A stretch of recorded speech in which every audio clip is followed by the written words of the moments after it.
Hey, it's live on YouTube. Woo! You're not going to do the crazy countdown thing where it counts down for ages and then just like, no. I don't know if I can do that because I pay for it. Can you do that if you don't pay for it? I don't know actually. I'm not sure. I've never. It's weird, isn't it? I mean, I guess when we started doing this kind of nonsense, doing this was quite unique, but this situation is so common these days. Like most of my fucking interactions with human beings are like this. Exactly. Yeah. So, yeah. Work and all sorts, isn't it? It's exactly. It's like a fucking work meeting. Can we just have a quick catch up? I had one yesterday. A quick catch up about the work I've done in the last hour and a half. I got a request like on Wednesday, late Wednesday afternoon for a catch up on Thursday morning. I'm like, so the stuff I've been sending you all Wednesday, that's what I finished Wednesday. Yeah. And if we chat at 10:15 on Thursday, you're going to be talking about the work I've done for the last hour and 15 minutes. It kind of seems slightly pointless. Ooh, we've got a comment already. Wow. Look at that, brew a bit, Rick. I presume that's A up, guys. How we have doing? Yep, pretty good actually. Pretty good. I'm kind of on my first beer. I've got that open, which I will finish later, which I did a review for. It's the Brewdog beer. I don't want to give away my opinion of it because it's probably the most intriguing content I've done in the last 5 years.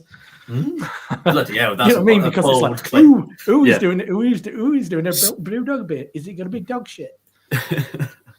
But you'll have to wait and find out, won't you? There you go. There you go. I have just opened Kirkstall Brewery Superdelic New Zealand hazy IPA 5%. It's been in my fridge for probably since Christmas. One of those beers. I mean, like I bought that Brewdog today. I've not bought any beer for a couple of days, and it was like, I'll buy something from supermarket, and that's what often. And I've got this, and I've got another one which is a siren one called Berry Blast or something, which once again Christmas. Oh, nice. But I've not had that yet either. No, I used to sit on this seat. I'm on the Two Flints double IPA. Oh, is it the double? Oh, it's nice. Yeah, it's very tasty. I had that really drunken with a couple of mates one night. Oh, look at this! Look at lovely brew bit, Rick. Oh, thank you very much. That's very kind of you. Big fan of both our channels. He likes channels that produce very little content. So if you want irregular content, you're in the right place. I'm even more irregular. Post once every year or so. Well, I think you were. I was lucky when I watched your video last night. I saw your message the other day saying you were filming something in Bury St Edmunds, and I thought, it must be some work thing. No, I was. We've got them all in. Look who we got here. Craig, you're welcome to join us, even if you're not drinking around, mate. You're welcome to join us for a tune mag. But we've got the old venerable beer reviews. Cheers, guys. Cheers, Craig. Anyway, cheers. I'm going to have a bloody drink. You've been drinking all day anyway, haven't you? You're on bloody barley wine this afternoon. Yeah, I couldn't believe it. I just went in for just a half of something small, like a half a cask, because it was like a brew pub that I went into. Right. Like some of their own, just have a half of something that they brew, and then I was like, "Is that Old Chimney's barley wine on keg?" They're like, "Yes." I was like, Red Cardinal or something. I can't remember which one. It wasn't. It was a hand drawn pump clip, and it just said Old Chimney's barley wine 12%. Because they do the red is it red? Not red kite. It's something like and then there's yellow Cardinal, something as well. Yeah. But it was bloody good. It was very tasty. About like R4. Yeah, it probably was about half free. Where was that then? So that was in a place called the Briebank in Ipswich, and it's sort of like it's bigger than a brew pub. It's like a brewery that has like a bar, like a pub on top of it, sort of thing. And yeah, they've got better over the years. Really, I didn't end up having anything from them, but I did another video today. Recorded another video. He's on a roll. Yeah, I won't put it out for a couple of weeks though, but I can't give people too much content. No, I really enjoyed it. I mean, I was going to say, what's it feel like to be the hottest thing on BeerTube? Effectively, you are. Well, there's now to all of interest. Yeah. If you go by the short, because I did 2 shorts for it as well, where I just snagged a couple of clips from it, and you get like 2,000 views, like a time. I mean, it doesn't amount to anything because it doesn't go to your watch time hours or anything like that. But does it go to views though? Does it go to it goes to views, but it doesn't go to your watch. He's got like fucking 2 million views on it because he's always slinging out loads of shorts. Yeah, exactly. Yeah, because the goalposts now for if you want to try and get monetized, it's 4,000 watch time hours, which doesn't include shorts. Or you need 10 million shorts views to be able to get monetized. Change the goalposts, moving them further away. Yeah. Well, fair enough. I made 40 odd quid once. Yeah, I did before they turned it off. I think it was like 27 quid I made. Yeah, I bought a pair of jeans. That's my YouTube bought me a pair of jeans. Might still have them knocking around. I'm having loads of kind of worn away at the crotch. Specifically the crotch. It always is. But nowadays, often on the pocket where my phone is. Yeah. No, I can see that. Clearly, friction was previously more in my groin. Yeah. Got more action down there at that point. Clearly. Yeah. And then mainly, I was to get out and check the phone. Effectively, yeah. Mark on my jeans. But yes, no, it was. I really enjoyed it. But I'd not picked up on the fact that you were going to actually film. Yeah, I'm sort of infused again, which is why I shot one today as well, because I was like, I'm feeling it again now. I'm like enjoying it. Yeah. And yeah, so I edit it at some point and put it out. It'll only be a short. It was literally just to pick up those Polly's beers. So I did a little 3-mile walk beforehand. Well. And it just I don't know, it's made me enthusiastic about it because that's what I was doing anyway. I was walking somewhere to get a beer. I was like, I might as well record this. Well, exactly. You just talk to yourself. You've got proof if you get attacked. Yeah, exactly. Well, I nearly did get attacked by a fucking dog. It went absolutely nuts at me. And the bloke was like, "Oh, I'm so sorry. I'm so sorry." I'm like, "Well, just put your dog on a lead." So, how are you filming it then? Just on my phone. I've just got like a little it's like a glorified selfie stick. It's like. No, it doesn't actually. I think if I keep doing it, I'll invest in something that's a lot less shaky. But I got these great, like off Timo and shit. What might be worth? Yeah. I'm sure it will because I got these really good wireless microphones. They're brilliant. They're like 30 quid off Amazon, and they're perfect. Yeah, and you get 2 of them, and it looked like a posh one. Yeah, with a little windshield. Yeah, you get a couple of windshields for them, and so it's just a cheap setup really. And then it's like a glorified selfie stick, so it's a tripod, but then it's sort of like a low level tripod, but it does go up quite high. Craig had one of them years ago. Yeah, I remember that. Yeah. Caps and taps. Yeah, was it Bristol? Oh bloody hell, that's it. That is years ago. In Kentish Town. Yeah. He pulled out this thing and it went. It is. Yeah, it's like that. Yeah. Except I brought one and it looked like a fucking weapon, and I felt and like this woman ran past me and I was holding it and I was like, I don't feel comfortable with this, so I brought a smaller one just to make the women of Suffolk feel safer. I don't know if you ever saw it, but remember Brian who used to do Life of Brian? Yeah. He once got picked up by police because he was walking past a row of shops and some woman in a charity shop contacted him saying they'd just seen a man with a machine gun. He's just carrying his tripod. Yeah.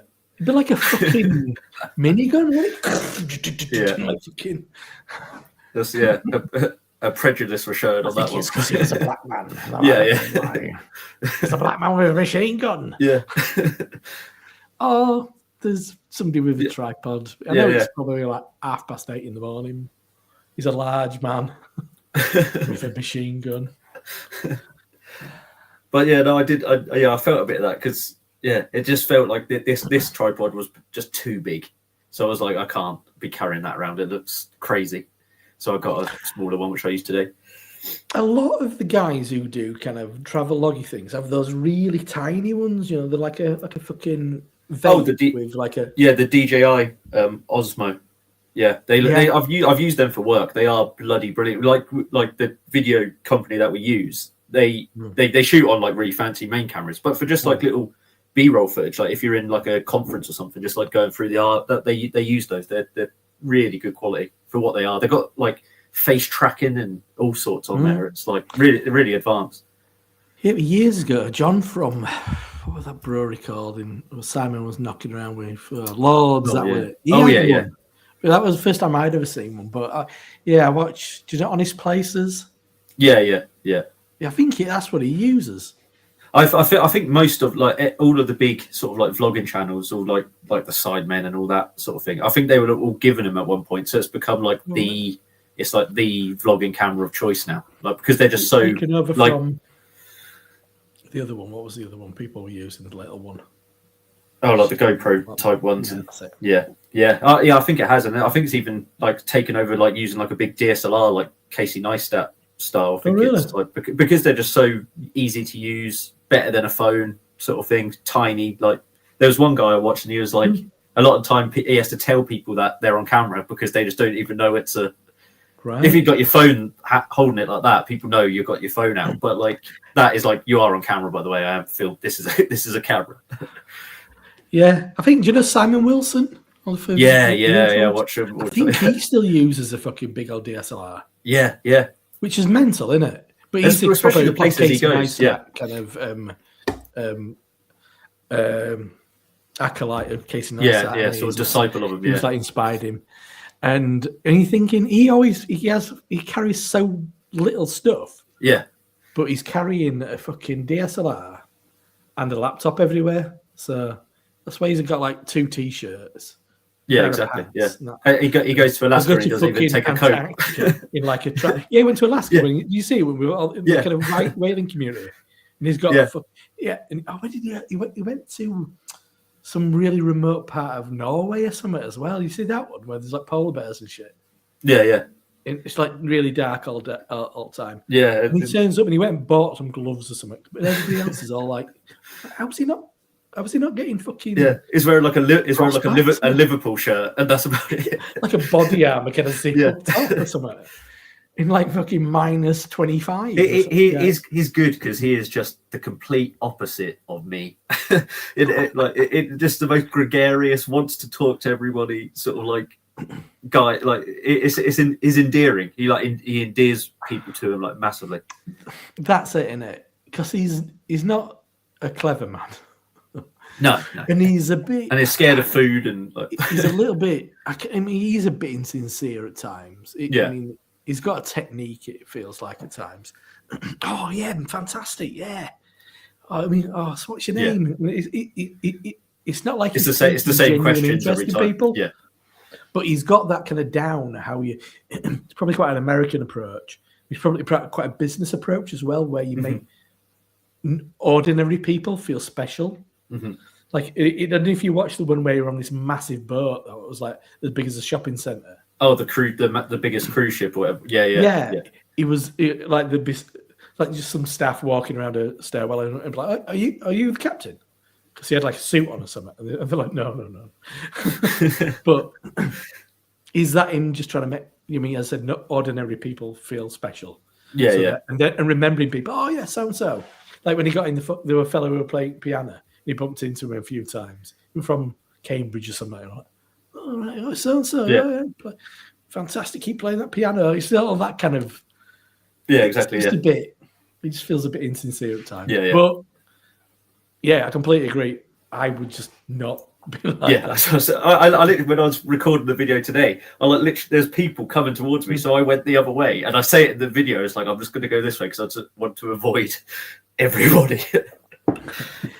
Well, I think in certain, I don't think it's all that acceptable in British culture. I think you just shoving cameras in people's faces. They don't want it unless you ask him or whatever.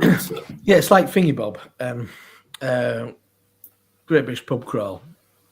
I bet he's just using his phone because he's the laziest man in the world as far as production goes. Like he's fucking garbage. I enjoy watching it. I'll put it on when I'm working and stuff. It's just like in background. Or if I rarely have a beer at home now, but I mean, I'll have a beer and put that shit on because you kind of like, seems appropriate to drink a beer, watch a man in a pub. And but it feels like he's just walking around with his phone. Giving it all this. Yeah. And I think you're probably better off with one of the little. Yeah, exactly. Yeah. That's why he like does 0 edits and stuff, and he's just the laziest man. He's got probably the most. Well, it's not much of success, I'd imagine, but relative success from very little work into what you're doing, besides the fact that you're drinking heavily at least 3 days a week. Which I don't want to do for a living. Cost of travel and all that sort of thing. I mean, the amount of how much money are you spending on booze? Fuck me. Well, it's and he'll be like, this is the 20th pub I've been to. It's like, how are you still standing? I wouldn't be able to operate my phone at that point. Yeah, it just doesn't seem to touch him. He gets a bit slurry, and that's about it.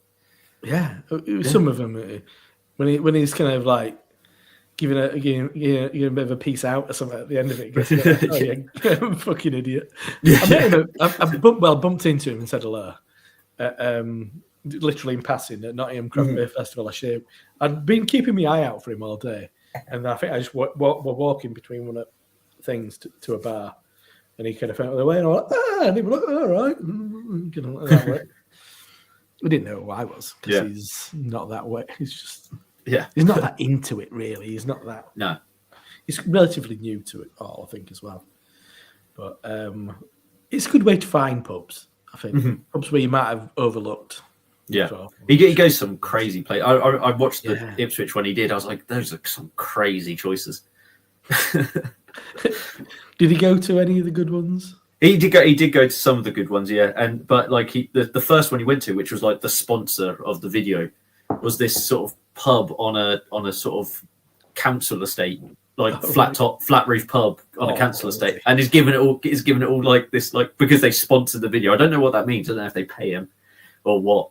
That I was probably give him a couple of quid or whatever. But he was like really giving it large that how good this pub was, and you're sort of looking at it going, really? Yeah. I'm sure it's great for the local community, but it's not a destination. It's not a destination pub. Yeah.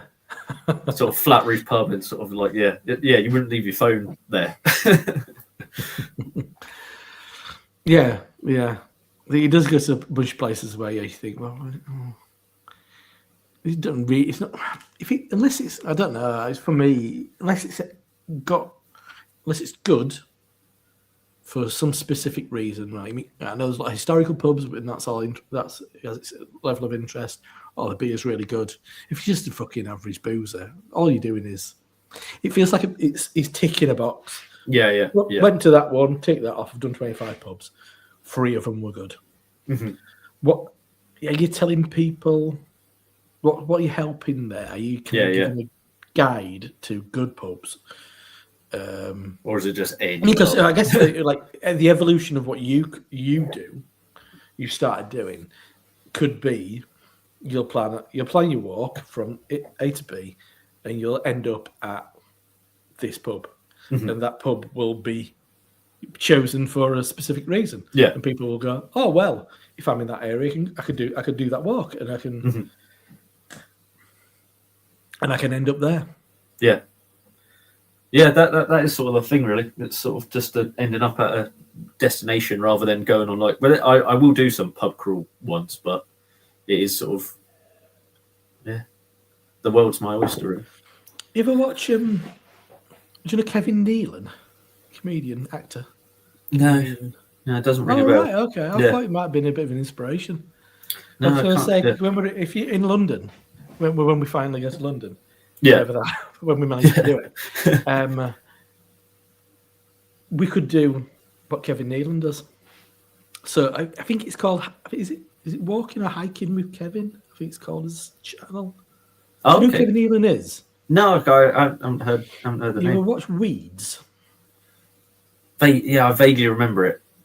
I think he's he was a bit older, but I think if you saw him, you'd know him. Yeah. But essentially, he goes on a hike with a guest, and he's a famous person, and just kind of they have a bit of a walk and a chat. Yeah, but he picks a walk where they're going. He's probably in California. I think he often maybe he'll stick. I think he's California, so a lot of it's around there, which obviously you get a lot of actors and stuff around that way. But I think he might go to their area sometimes. But last one I watched, of course you know Adam Ray. Yeah. Last one I watched was Adam Ray. Oh, okay. Yeah, they're in kind of like dirt tracks up in like Hollywood Hills kind of thing. And people are like, oh, you're Adam Ray. I'm like, yeah. So he's like there with big stars sometimes. Like with Jack Black. You can't walk in with Jack Black. He stands out, doesn't he? He's probably exactly. Yeah, flame top, tie-dye kind of like dragon t-shirt. Yeah, and he's got a big fucking beard and shorts. And he stands out. You'd be like, fucking hell. And there's a man who you might not recognise walking with camera. Yeah. But yeah, well, I'll figure out what it's called and I'll send you it. Yeah, but I said we could potentially do something like that in London because there's Well, actually, that reminds me. You watch Jules Guides? I'll probably mention. I've seen some of it. Yeah. His most recent book is Pub Walks in London. Oh, okay. Yeah. Yes, it's like there's have you heard of Robbie Knox? Have you seen him? He's like he used to work on like soccer. He does a series on his channel where he goes to like shit towns. Yeah, and he walks. It'll just be a random YouTuber that he like. He did Wakefield. Yeah, he went to Manningtree, which is like a tiny little town like outside Ipswich. I was like, what are you doing in Manningtree? Yeah, some curious, but it's with somebody of the area, isn't it? Often, like somebody who's on social media from the area. Yeah, because I don't mind him. I don't watch him often, but I don't mind him. No, it just things pop up every now and again, and you sort of watch it. A lot of it is like clickbaity stuff, like the sort of Harrods $1,000 cracker or something like that. It's like Christmas, it's all that sort of stuff. But some of it's good. But I think they all like he doesn't live too far. I think he's in Norfolk. I think they're all in like Norwich, like that lot. Because he's into his beer. Yeah, I've seen it. He did Oktoberfest with some woman once. Yeah, and he did some like cameras pub of the year or something last year. Has my telly just gone off? It never does. Oh, it's just. I've never seen it go on screensaver. I'm like, huh? I've had that TV like in 5 years. And it's never gone on screensaver. Sorry, it just caught in my eye. Anyway. He went to like cameras pub of the year or something, which was somewhere a bit random. Because he did try to start a brewery years and years ago. Oh right. And it was called like Bin Day Brewery or something like that. And Craft Beer Channel were on his channel. Like he did like a video with. Oh, this was years ago. Well, I'd say years. Probably it was either just before COVID or just after COVID. Yeah. So I think maybe Johnny did mention him recently on Summit. Yeah. Maybe doing something with him. Got a bit of profile, I guess, hasn't he? Exactly. Yeah. So slightly similar audience, but maybe people who've not found him, who's into his stuff, where there might be like that crossover of interest. Yeah. Not a bad thing, is it? No, exactly. In the Norfolk area. Who else is in Norfolk? Is Tim Lovejoy in Norfolk then? He can't be in Norfolk. It's got to be London. I don't think it's not. There was a clip the other day from an old Soccer AM episode, and like the caption was just like, "How was this allowed on like telly?" It wasn't like it was like the 70s, but it was just like Tim Lovejoy like gurning over like women. The thing was it the Soccerette? Yeah, it was the Soccerette. And relatively recently. Yeah. Because it's like I'm 18 and everyone's like legal. Exactly. Yeah. Really dicey, isn't it? Yeah. And it's like that wasn't that long ago, but that feels like a bit of a walk. very badly. Yeah. Yeah. Yeah, the age thing was always really fucking. And how old are you? I'm 19.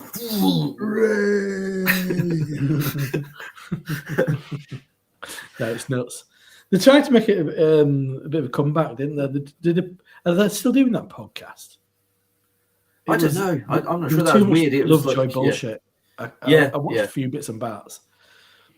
He was trying to make it like a committee meeting. So you'd have this kind of like spiel at the start. Oh, really? Oh, well, this is the gathering of the football preservation society or something bullshit like that. Along those lines, and they do like a register or something. So and so present. But then he does bullshit like that on Sunday brunch, which is just unbearable. Yeah. Which he thinks is hilarious, but it's just the most horrendous cringe bullshit. Yeah. You've ever seen. So it had a bit too much of that, which I'm sure all the rest were just, this is unbearable. I don't know if it's still going on. It's not popping up on my links. So yeah, no, I've not. It was just a round table. Robbie Knox was on that. Yeah, it was Robbie Knox. Remember Sheephead? Yeah. Him. There were another chap whose name I can't remember, and I don't remember being on the program. But apparently, he's gone on to have a really popular golf channel. Oh right, because I know Tubes is like he does like golf content. That's him. Yep. That's him. You don't remember Tubes? Yeah. Tubes. No. You don't. No. He always used to do raps and stuff. Later on, he might have been later on. Yeah, he was good. He was good, but it turns out he was like a massive alcoholic at the time. like recording it all sort of thing. Yeah. But no, Tubes is great. Yeah, he does like golf content now. And who else? I think they had Helen on as a guest for an episode. I think he's not on it. The other lad who was quite prominent. Mm-hmm. Fenners. Don't think Fenners is on it. No. Fucking hell, Fenners. There were a point where I stopped watching it. Same here. Tubes became popular after that. It might be, he's come on. He's do like a little rap, like a cringy rap, and then like say a question to a guest, and then that'd be his bit done. Oh right, that was literally it. He was very much of his time, wasn't it? It's all like fucking like Chris Evans and all his. Yeah, very very much like the gravy and all that sort of stuff. No, boys love gravy. I don't remember that at all. You don't remember that? They used to do like an advert for gravy, and it'd be like, "Ooh, gravy! Northern boys love gravy." Funny that you say that. My mate Tony, who's from North London, he's always like, "You fucking Northerners and your gravy." That's where he just watched Soccer AM. That's where it perpetuated it. No, he's just annoyed by Northerners and the love for gravy. Yeah. Oh, what? Gravy. It's important. Gravy's good though. It doesn't matter if you're Southern, Northern. Gravy's great. Gravy's a cornerstone of civilization. And if you don't like it, I don't trust you. Yeah, absolutely. Where do you want some dry old turkey? Do you? You can't. No, that's it. Southerners, flat beer and dry food. Oh no! I went to one pub today, and like the beer was decent, but I was like, "No, that could do with a sparkler." That one. You're mild. Your Bateman's mild. That apparently didn't need might have been sparkled. That was sparkled. Yeah, no, I verified it. Good on him. Yeah, but it was weird. Like some beers were, some beers weren't. Where is Bateman's? Is it kind of like Midlands-ish? I think it is, isn't it? Yeah. Yeah. So one of my subscribers sort of said that was his local brewery, and I can't remember where he said he was from now. But it was decent though. But yeah, it was sparkled, but some beers weren't. So I don't know who chooses it. Who? That was a good pub that I went into there. Of Bateman's Dark Lord from Morrison's up road from my mate's house. We go get bottles of ale, and that was me early kind of testing of the water of trap British ale was from that Morrison's. They had a good like German selection, and they had like I don't know if it was La Trappe. It might have been La Trappe, but they use these like big kind of earthenware-ish looking bottles.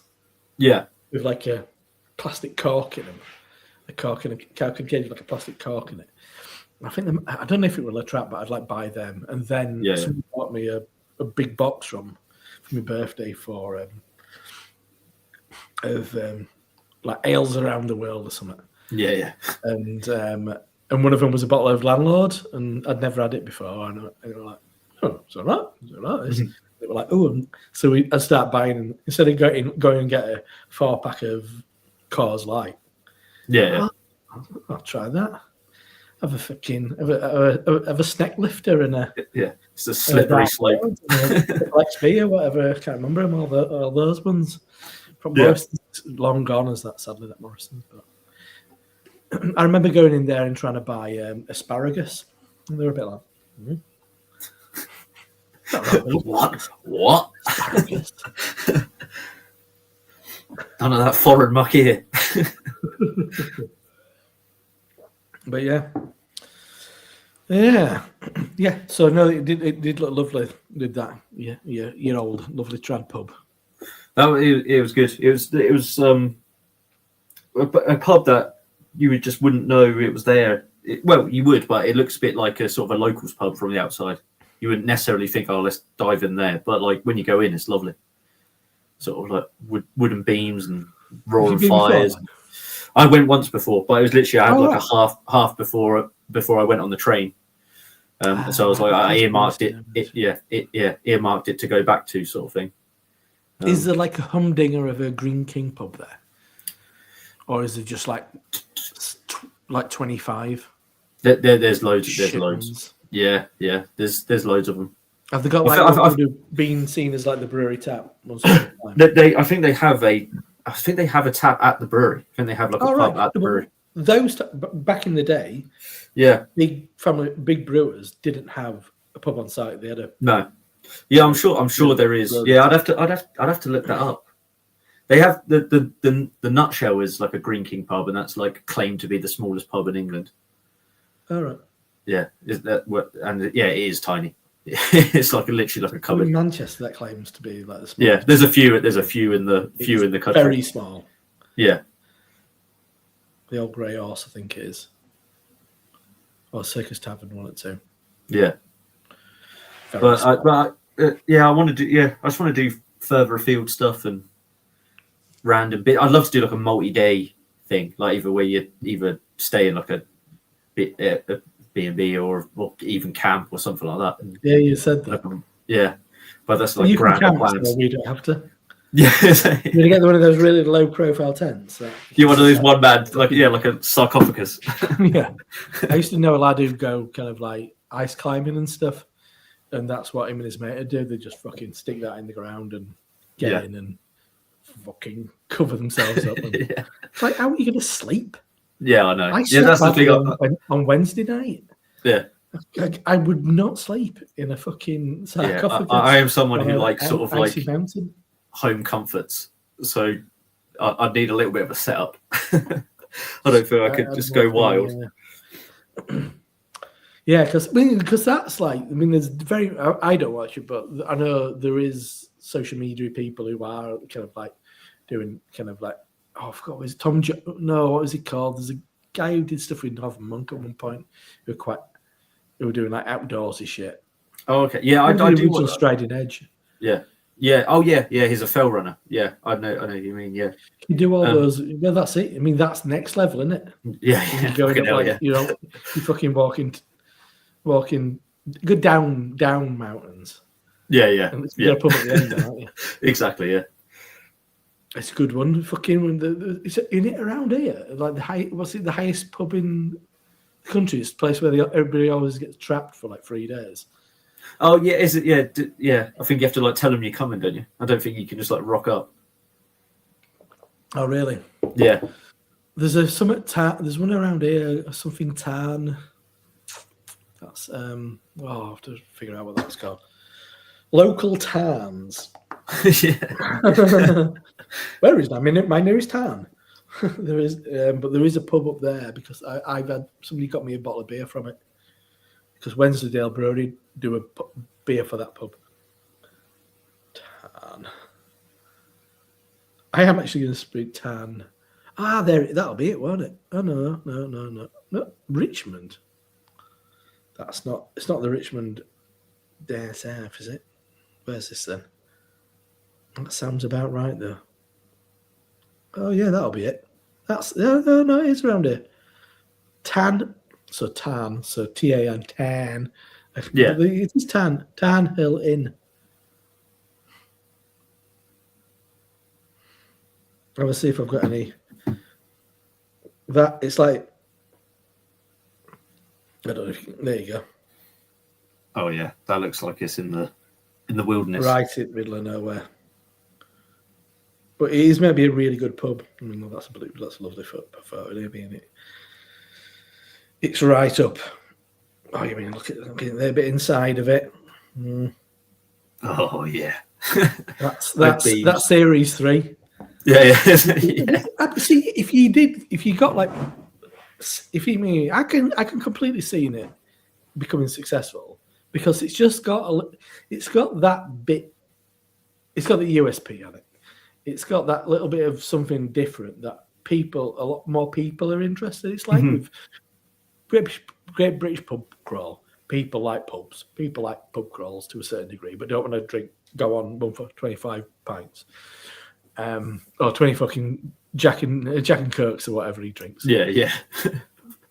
That annoys me as well. Like he did this thing. I will get back to my point. He did this. Do you know the Circle Line crawl? Yeah. But most places you were having a Jack Daniels and Coke for time. I'm thinking just buy a fucking half a lager or something. Yeah. Because it's way stronger. Like fucking annihilated. Yeah. I'm like, how are you thinking that this is a solution? I know capacity maybe be a problem, but I mean, come on. I'm on my fucking 8th Jack Daniels and Coke. I'm clearly going to make it to pub 24. No. But no, I have completely lost my train of thought. But I can't remember what I said. Yeah. Oh yes, no, it's having that kind of USP in it. It's like something that is a general interest. Walking is a bigger interest than just beer, but it's that hook in it. Bill Bailey did a bit of a kind of a series which were a bit meh. Did you watch that? No, I saw. I saw it. It was like a Channel 4 thing, wasn't it? It was a bit of a mental health kind of like thing. I watched one with Paul Merton. Maybe I watched one more. Not really enough. But so it's got that appeal. Yeah. Well, it's funny because my you're not doing it to be popular, but I'm just saying it would become. It's a good point because like my father-in-law texted me the next day and he was like, "Oh, I just saw your video. It was great. I loved it." And he's never texted me about any of my. He didn't text me about my sort of 5th putty review. And my brother-in-law texted me as well. He is sort of a bit more interested, but he like texted me and said, "Oh, that was great. I loved it." So like it is that slightly broader appeal, but it's appeal, yeah. But it is just I've wanted to do like an outdoorsy thing for ages, but then I thought I want to tie it into beer in some way, so it just seemed like a good combination, really. It's giving you a purpose in it, then. Yeah. For doing a bit of a destination or a reason to do it. It's like when I thought, I'm going to pick up those Polly's beers, so I could have just gone straight to that shop and brought them, but I just made a video out of it. So that's what I'm going to try and do. Like when same one, because I'm going to this year for work. I'm going to Munich, Frankfurt, Dublin. I've just been to Rennes, but I didn't do one there because I didn't have the stuff yet. I've got Lyon, got Toulouse. So it's like if I've got like a couple of hours, just do a little sort of 5-mile walk or something and do something there. Like the English Garden in Munich. Like walk around the English Garden and end up in. It's fucking human. August. Yeah, exactly. Yeah. So it's like, but stuff like that really. Just do stuff when the opportunity arises, as opposed to sort of like really planning it. I don't think I'm going to get to that degree, but you never know. I'm saying, but you completely do like plan a weekend. Yeah. And do an area and then you bank it, don't you? Mhm. I mean, or you make it a little series. It could be North York Moors, or it could be Brecon Beacons, or wherever. You mean picking out like you can completely go with the family.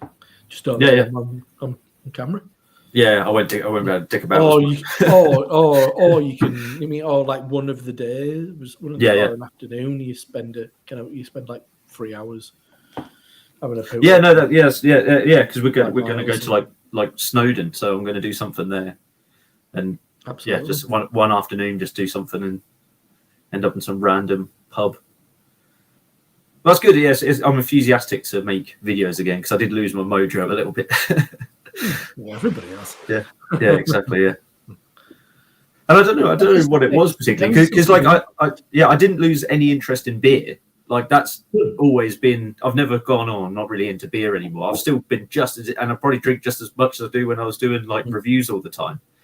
But it's sort of this is another way to fulfill my interests really because I do drink less at home and I do go out more. So it's like it's changed in that regard. So it's sort of no, it's good. I'm enjoying it. Yeah. I drink a lot less at home. I seldom. Yeah. Do. I mean, I did the other week. I can't remember, maybe a couple of Thursdays back, and I ended up a bit pissed. Yeah. Yeah. I don't like this. I mean, I used to quite enjoy that. But I mean, and so like tomorrow, I'm probably going to pop. I've got a free day. Becky's got plans, so and I'm probably going to pop Sheffield and drink those Polly's beers in the plate, and I'm quite happy. Just get a load of shit on my iPad or something and go over. And so I've got something to watch if I'm just on my own. Yeah. No, exactly. I don't love being on my own, but I mean, I used to enjoy it. But I do quite like it. I do quite like being in a pub. It's because you're probably your home life's quite hectic at times. Yeah. I'm not leveling this at you in particular, but I'm saying, but cyclists. Yeah. What are you trying to get away from? That's why you go 40 miles? Why you? Thanks. Why are you out all day? Yeah. I don't know why. You're running away from something, mate. Yeah. Why are you letting your arse chafe that much? What you do? You got quite a few comments actually. Oh, have I? Been trickling in. I've done a thing. I've done a. I maximised it so you were a tiny little thumbnail. Felt like I was actually talking to someone. Oh, we're sorry for people. I've not been on the comments. I am going to catch up right now because that's what Craig will do because I know he's watching. I can't see it now because it's tiny. Jake's last rambling video was great. Rambling in a lot of respects. Well, there's your tagline and for your video notes. I like you crossing the road thing like that maybe. Look right, left. I've got a DJ gimbal, fantastic for walking stability. One started for my birding tripod was bagpipes. I like to see Craig playing some bagpipes. There's some pleasantries there. Hey, Sammy, how you doing, mate?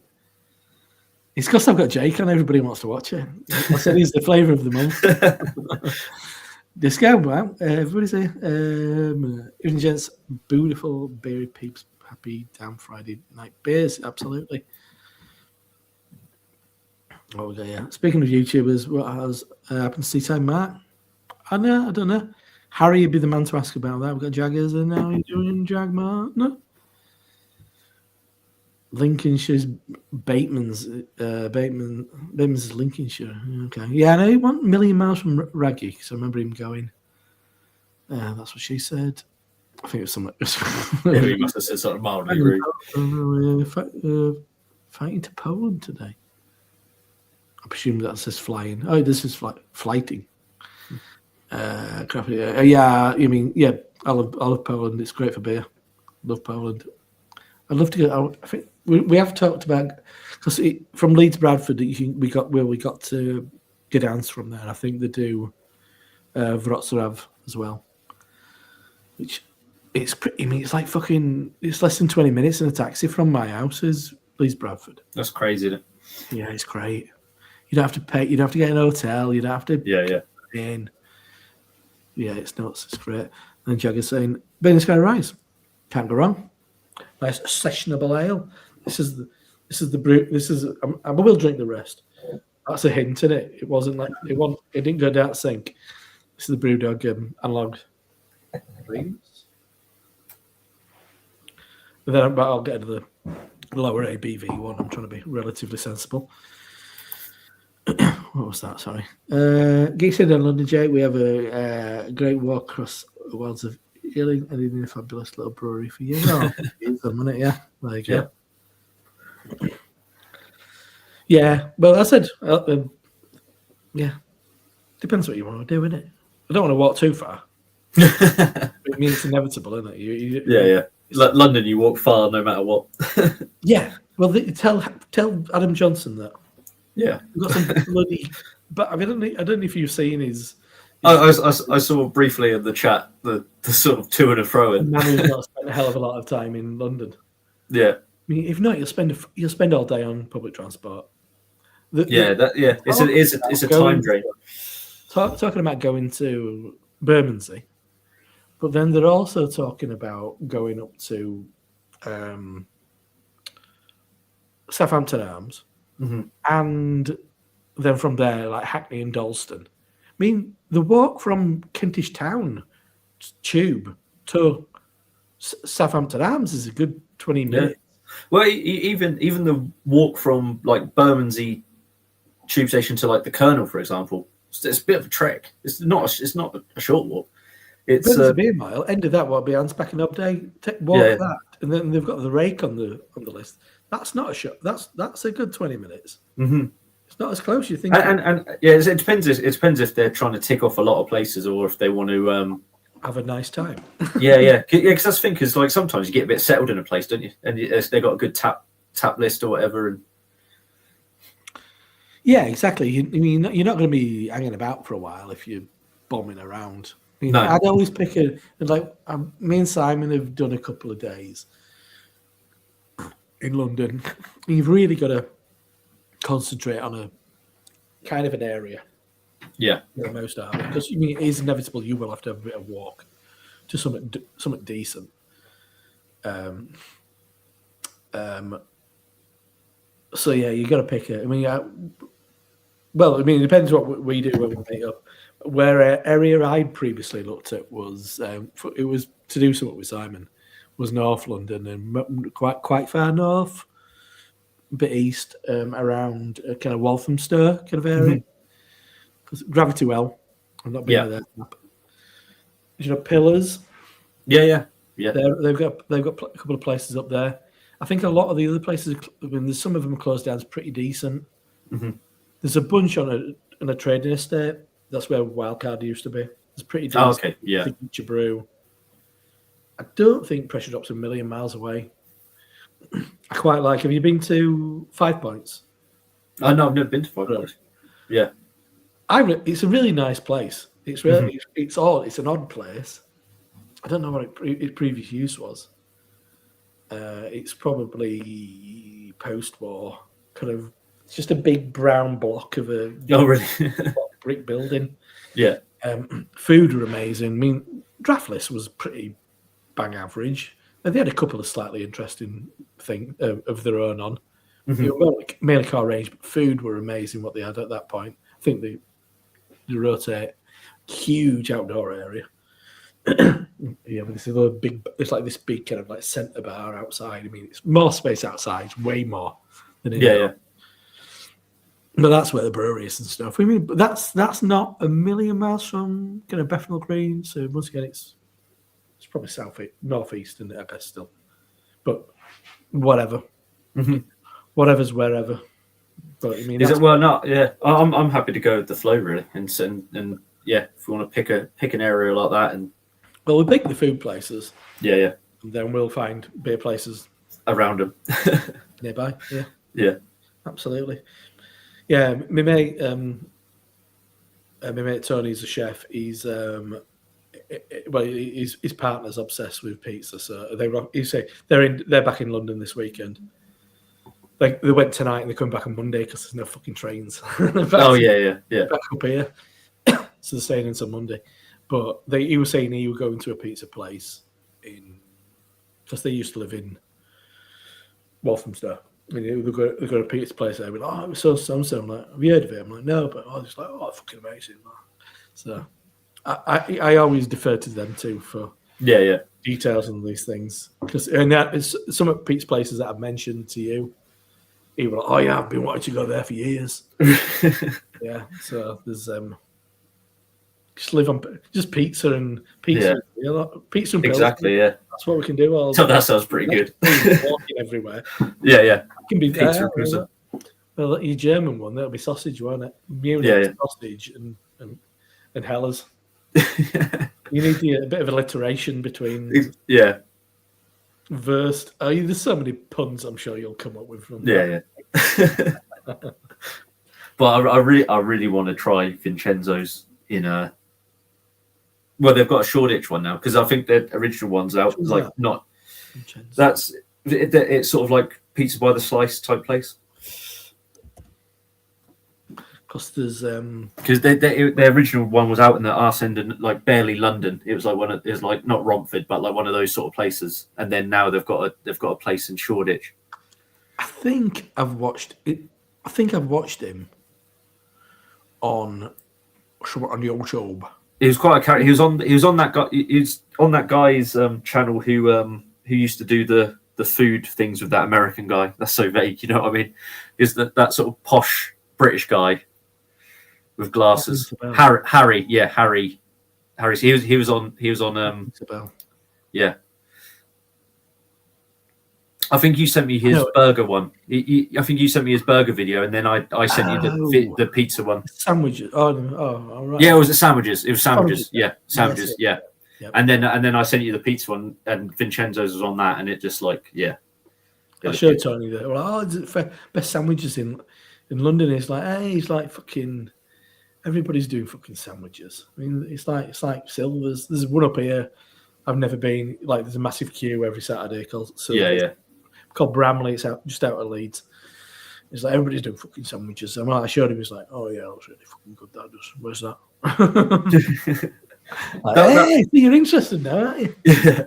That one that they went to where it was like a fine dining restaurant, but they used all like the offcuts to make the sandwiches. That place sounded pretty good. Can't remember what that's called now. It was like the first place they went to. It was like so you get like Wagyu beef, but it's all like Wagyu beef. It did sound good. Offcuts, weren't it? Yeah. I was going to go to Pressure Drop tomorrow, but it's expensive chain. That's a shame. When I went to Pressure Drop, I've only been once. It was really good. I mean, it's quite a small bar in a really quite a big brewery building, and but it's next to it's over from Beavertown. It's pretty much next to what Beavertown is now.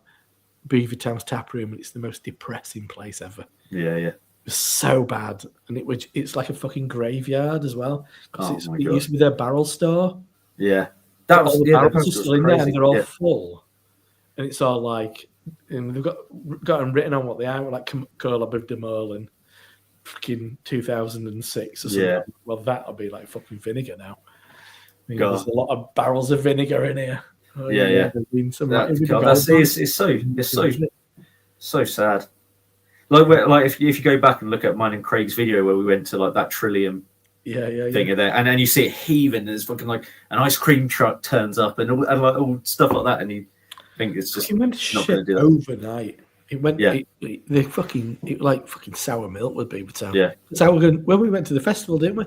Yeah. It was like a couple of weeks before they sold, didn't they? Yeah.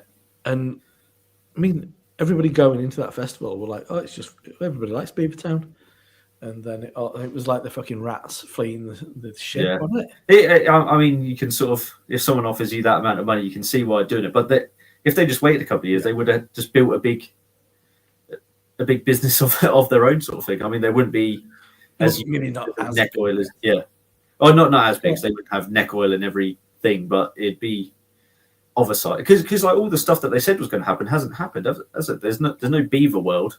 I wanted to go to Beaver World so bad. But it's an odd one, that one. You need a work trip to Thailand then if you want to do Beaver World. There's not many beavers in Thailand. Yeah. I got something. What else you got here? I've always had the desire to try new beer. Yeah, no, me too. I completely agree with that. Good night. My flight's at 6 a.m. Well, have a fantastic time. I'm not jealous at all. I'm off Sheffield, you're off to Poland. No, I do. I'd love to. I mean, Wrocław does seem to have a pretty good craft scene. There were, I think that's where, Stu Mostow? Mm-hmm. I think they're based in. Okay. I mean, like in Gdansk, there were a decent amount of like craft, but I didn't even mind. Fucking lagers and shitload of wheat beers. I was quite happy. Just nice. Load of sausage, load of fucking stodge. Yeah. And lager. Happy days. I want lager. I just want lager more and more now. It is such the craft beer cliche, really. The full set. Like when I commented on your Helles, was it the Don Zoco? Oh yeah. Video did that, and literally like a couple of days before, the first time I ever had the Max Joseph text, and I had it, and I was like, and I was like, I'm gonna literally go on to Trembling Madness. And because I got a load of Trembling Madness vouchers for Christmas, I'm like, one whole voucher is going to go on just bottles of that. What's the other one? There's 3 in there. So what's the other one? There's 2. I mean, there's Max Joseph and is it Spezial? Yeah. You've had the Spezial? I've had the Spezial, yeah. All right. Yeah, but it was just so good. It was just so refreshing, and like I caned it in like. I didn't down it, but like it was gone within like 5 minutes. It was just. See, I'll always go idle stuff over like nearly anything. Yeah. It's hard to pass over idle stuff. Yeah. They're just Moorish as well. That's the thing. Yeah. Thinking about it early today. Yeah. You mean that's another thing? Sadly, I need a new passport, which is irritating. But yeah, I'd love to go back to Germany as well. Yeah. I'm looking forward to Frankfurt because I've only been to Munich, so I've got Munich and Frankfurt in 1 week, which is going to be interesting. Wow. So it's going to be in Frankfurt. No, same here. I don't know much about it at all, so it'll be interesting. Really, they've got a. I don't know if they've got a. I mean, it's often. I mean, so you got Cologne for Kolsch. You've got Altbier in Dusseldorf. So you've got. Kind of like is it more Franconia? You've got got a couple of styles over there as well. Mm-hmm. But I don't know if there's anything kind of indigenous to Frankfurt. Yeah, I'm not sure. Michael Jackson, but where is it? What's yeah? No, I don't know. Don't know about beer in Frankfurt. I'm gonna have to look now. Beer, Frank. I understand that they're kind of known for sausage.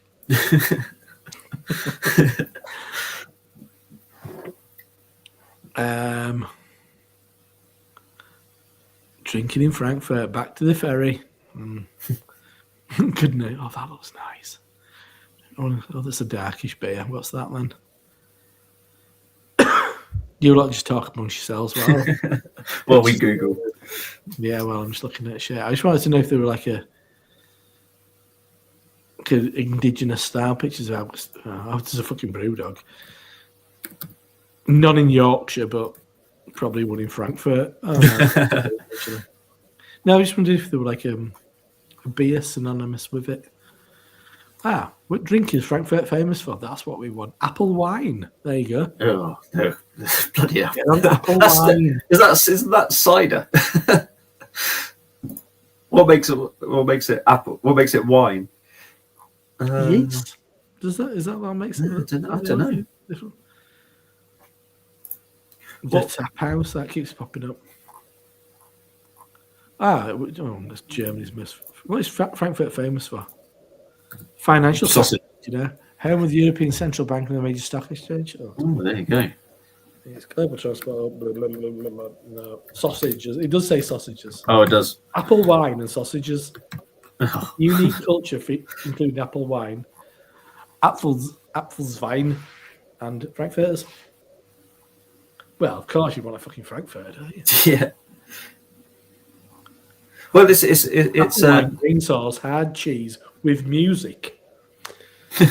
No, it says now is the perfect time to explore this is regional diversity of flavors. Apple wine, green sauce, hard cheese brackets with music, Frankfurt sausages, Frankfurt loin ribs, Frankfurt crown cake, and Beth Mansion. That's a long word, Beth Mansion. Yeah, I've just like Googled like breweries in Frankfurt and like nothing's coming up, so it might be a bit of a. There must be. It's Germany. There's got to be beer. It's all about apple wine. Apple wine. Lager, there'll be a lot. Yeah. There's a place called Tap House Frankfurt. What have they got on there? Oh, Brewdog. Yeah, kept popping up, didn't it? Yeah, Brewdog, Sierra Nevada. First five check. I mean, that was probably the most disappointing place I went into Munich. Was the main craft place where we went? It were all right, but we just a bit like, huh? It was a bit like I was like, this is not as good as drinking a fucking pint of Augustina or Eyinger or Tegersier or Schneider. I mean, I was like, that's miles better. Yeah, exactly. Yeah, some pretty bang average IPA. It wasn't. Maybe this one. Well, not what I was there for. No, exactly. Yeah. It's not. I'm just going to get a beer. Yeah, no worries.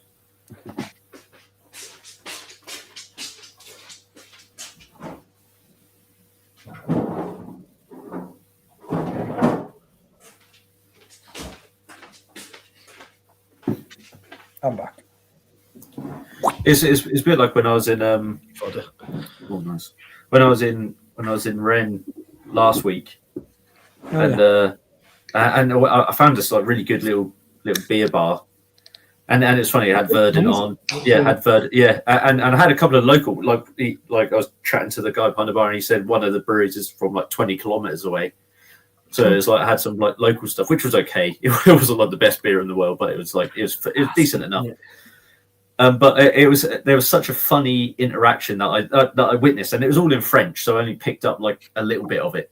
But it was such a thing I've seen time and time and again in pubs and stuff over here, where it was an older guy ordered a beer. It was like some IPA on the list, and it came hazy, and he picked it up, and he was like. And I could tell, I didn't know what he was saying, but I could tell the bloke behind the bar was saying it's supposed to be hazy. It's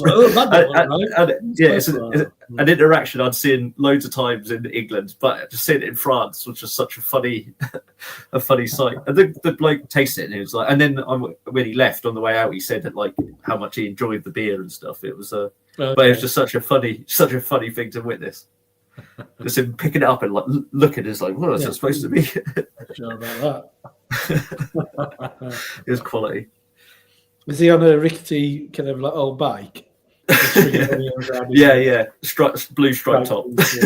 Beret. Yeah, little moustache. Classic Rennes foot. Why is this so hazy? Je te l'en.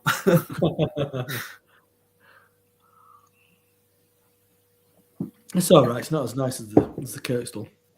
I thought I was expecting more haze. Berry burst. Can't see out. The light is a bit dark. Is it actually like fruited then, or is it just a? No. Can't read it. It's too dark in here. My eyes are not great. Like berry burst like these days. Don't get me readers on. Pulled them out on a video relatively recently. I can't remember if I've posted that one yet. Oh, really? I've ever seen myself and the readers. Yeah, that's the thing when I have to wear like when I'm out walking, because like am I nearsighted or long-sighted? I can't see stuff far away, so I have to have my glasses on when I'm like walking, because I just want to be able to see where I'm going.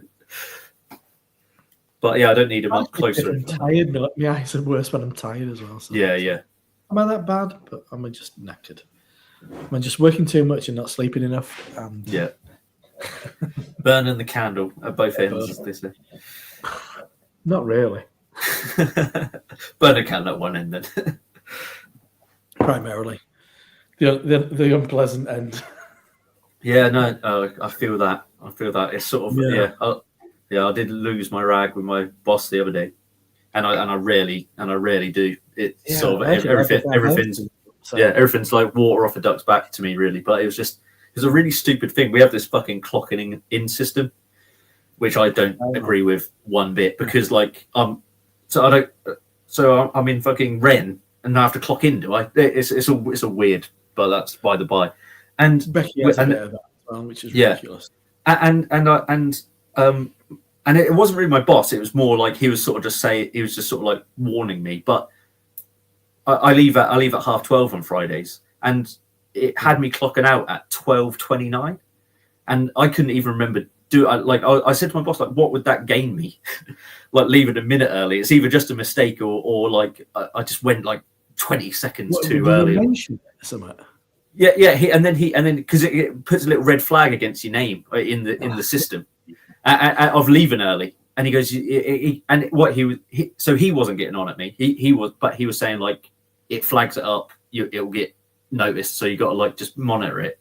And I was like, hang on a minute, I gave up my Sunday to go to this place. When I go to Munich, I'll be going on Friday and I won't get home. Well, and now I'm going to Frankfurt, so I'm going to be gone for like 7 days potentially. Where's the sort of thing there? I left a minute early, and actually not knowingly, I didn't do it on purpose, if you know what I mean. Like, it wasn't like, oh, I'm going to get a minute back here.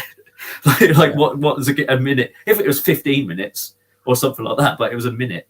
And so I did lose my rag, and I was like, well, all of that stuff's going to stop then. There's going to be no extra stuff. If they're going to come to me and say, like, fight me on that, then I'm going to say, okay, it's 8 until 5, no matter where I am. I'll have to fly during those hours, and I'll have to return in those hours. But like, there's going to be no goodwill in it. That's, I mean, if a place runs on goodwill, then you've got to fucking understand these things. Yeah, and if I was late every day and leaving early, then that's a different matter. But it was just the ludicrousness of being. I was supposed to clock out at 12:30. I clocked out at 12:29, and I was like, "This is silly. This is just silly." That's the kind of bullshit. I mean, it's like a trust, isn't it? I mean, yeah, exactly. That's what it is. And we're back in the office full time now. Don't work from home anymore. Oh, really? Which is really shit. Better not fucking happen to me. Yeah, they need to, if they want that, they're gonna have to fucking double my wage to cover the costs. Yeah. I can't afford to get to York anymore. It's fucking days a week. No, it's So loads of people have gone because of it. And we get our bonuses in February, and I think a load of more people will go once they've got that payout as well. Really? Yeah. It's not a great place at the moment. It's culture, isn't it? I mean, work culture's a thing. Yeah. And that's bad culture. Yeah, well, and all the stuff they professed before about mental health and it's better work-life balance and hang on. Has that gone away now? That we've sorted work-life balance out now, so we'll all come back in. I mean, I'd be in a right state.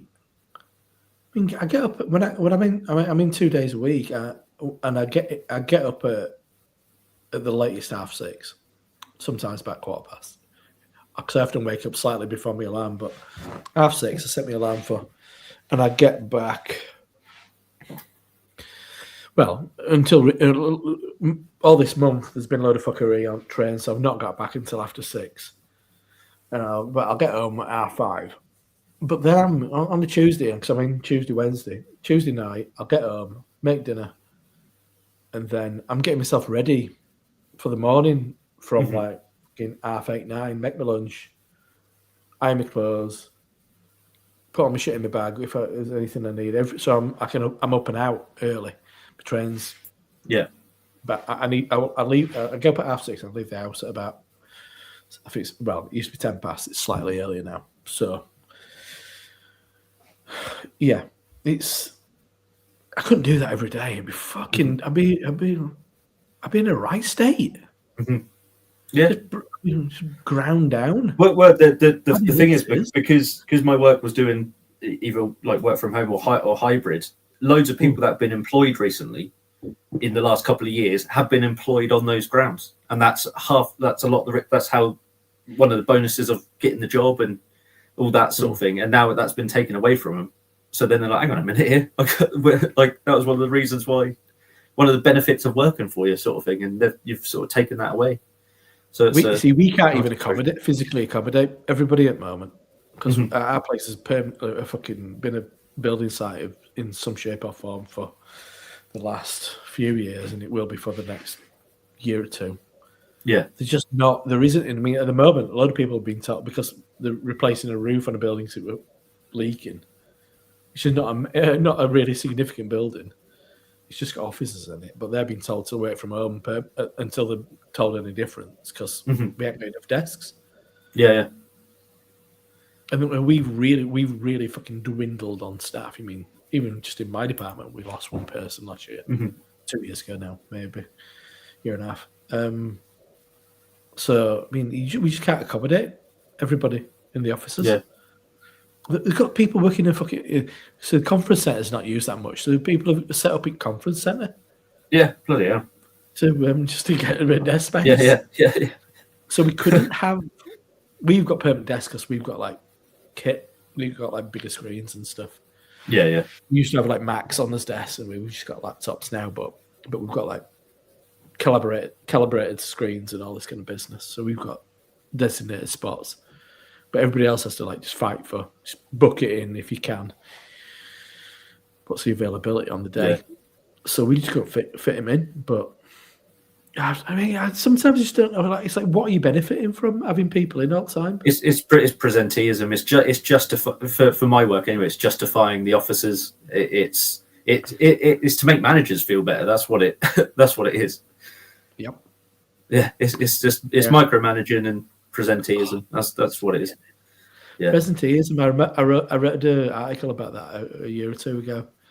I was like, it's like, yeah, if you're not there, then you get overlooked for kind of promotions. Oh God, I'm just like that's how people at my work talk, and I'm just not in that crowd or frame of mind. It's like, yeah, there's a new guy started who's like, God, he could be on The Apprentice or something like that. It's like it's that sort of shit, and it's like in 5 years I'm going to be VP. It's like, oh yeah, okay, go on then, mate. You crack on. It's just it's kind of a different kind of attitudes, and I just want to do what I do to a good standard. Yeah, exactly. Yeah. I like what I do for the most part. There's bullshit, but I like what I do it's interesting, it's creative. There's just a lot of shit to go with, a lot of corporate shit to navigate. Yeah. It's completely necessary, isn't it? Yeah. Yeah. Just fucking bullshit. Well, yeah.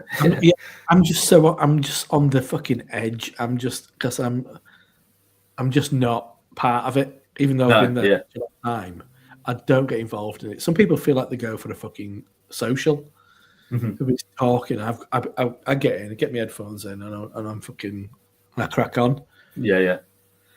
I'll discuss stuff. Like, my manager sits like across from me. They tried to get me to sit next to her for a while. Because years ago we used to live in this little office, and it was just 3 of us. And then Rachel, the other designer at the time, would only be in a couple of days, and I'd be in there more at a week. And I remember one point saying she just fucking overbearing, micromanaging. And I just said, I just looked her in the eye and I said, some days I absolutely dread coming in here. Because it was just. What was her response to that? Really? She's not great at dealing with me. When I lose it, she's not right good at dealing with it. I remember, this is awful. I mean, we've got 9 people watching me, but nobody of any importance will see this. But she said something which really fucking sent me off. And my anxiety kind of like in certain moments I get the fight or flight kind of situation, and I feel it. I can feel sometimes in very few moments I kind of feel it going like, and I had to fucking I had to like stop her and to like so I was like, I just need a minute. I can't talk about this right now. Just give me a minute, and for the rest of the meeting, well, I had to take a couple of minutes and just because if not, I'll say I'm not going to say anything. I'm not going to go off, but it's going to become a bit kind of confrontational. Yeah. And I don't need that. I don't want that. I don't want that in my life because I'm going to fight my corner, and I remember the rest of the meeting, I just couldn't, and she was over there, and I couldn't look at her. I was just focusing on what I was saying. So I was looking somewhere else and I was focusing on what I was saying because I was so fucking, Yeah. I was so fucking like,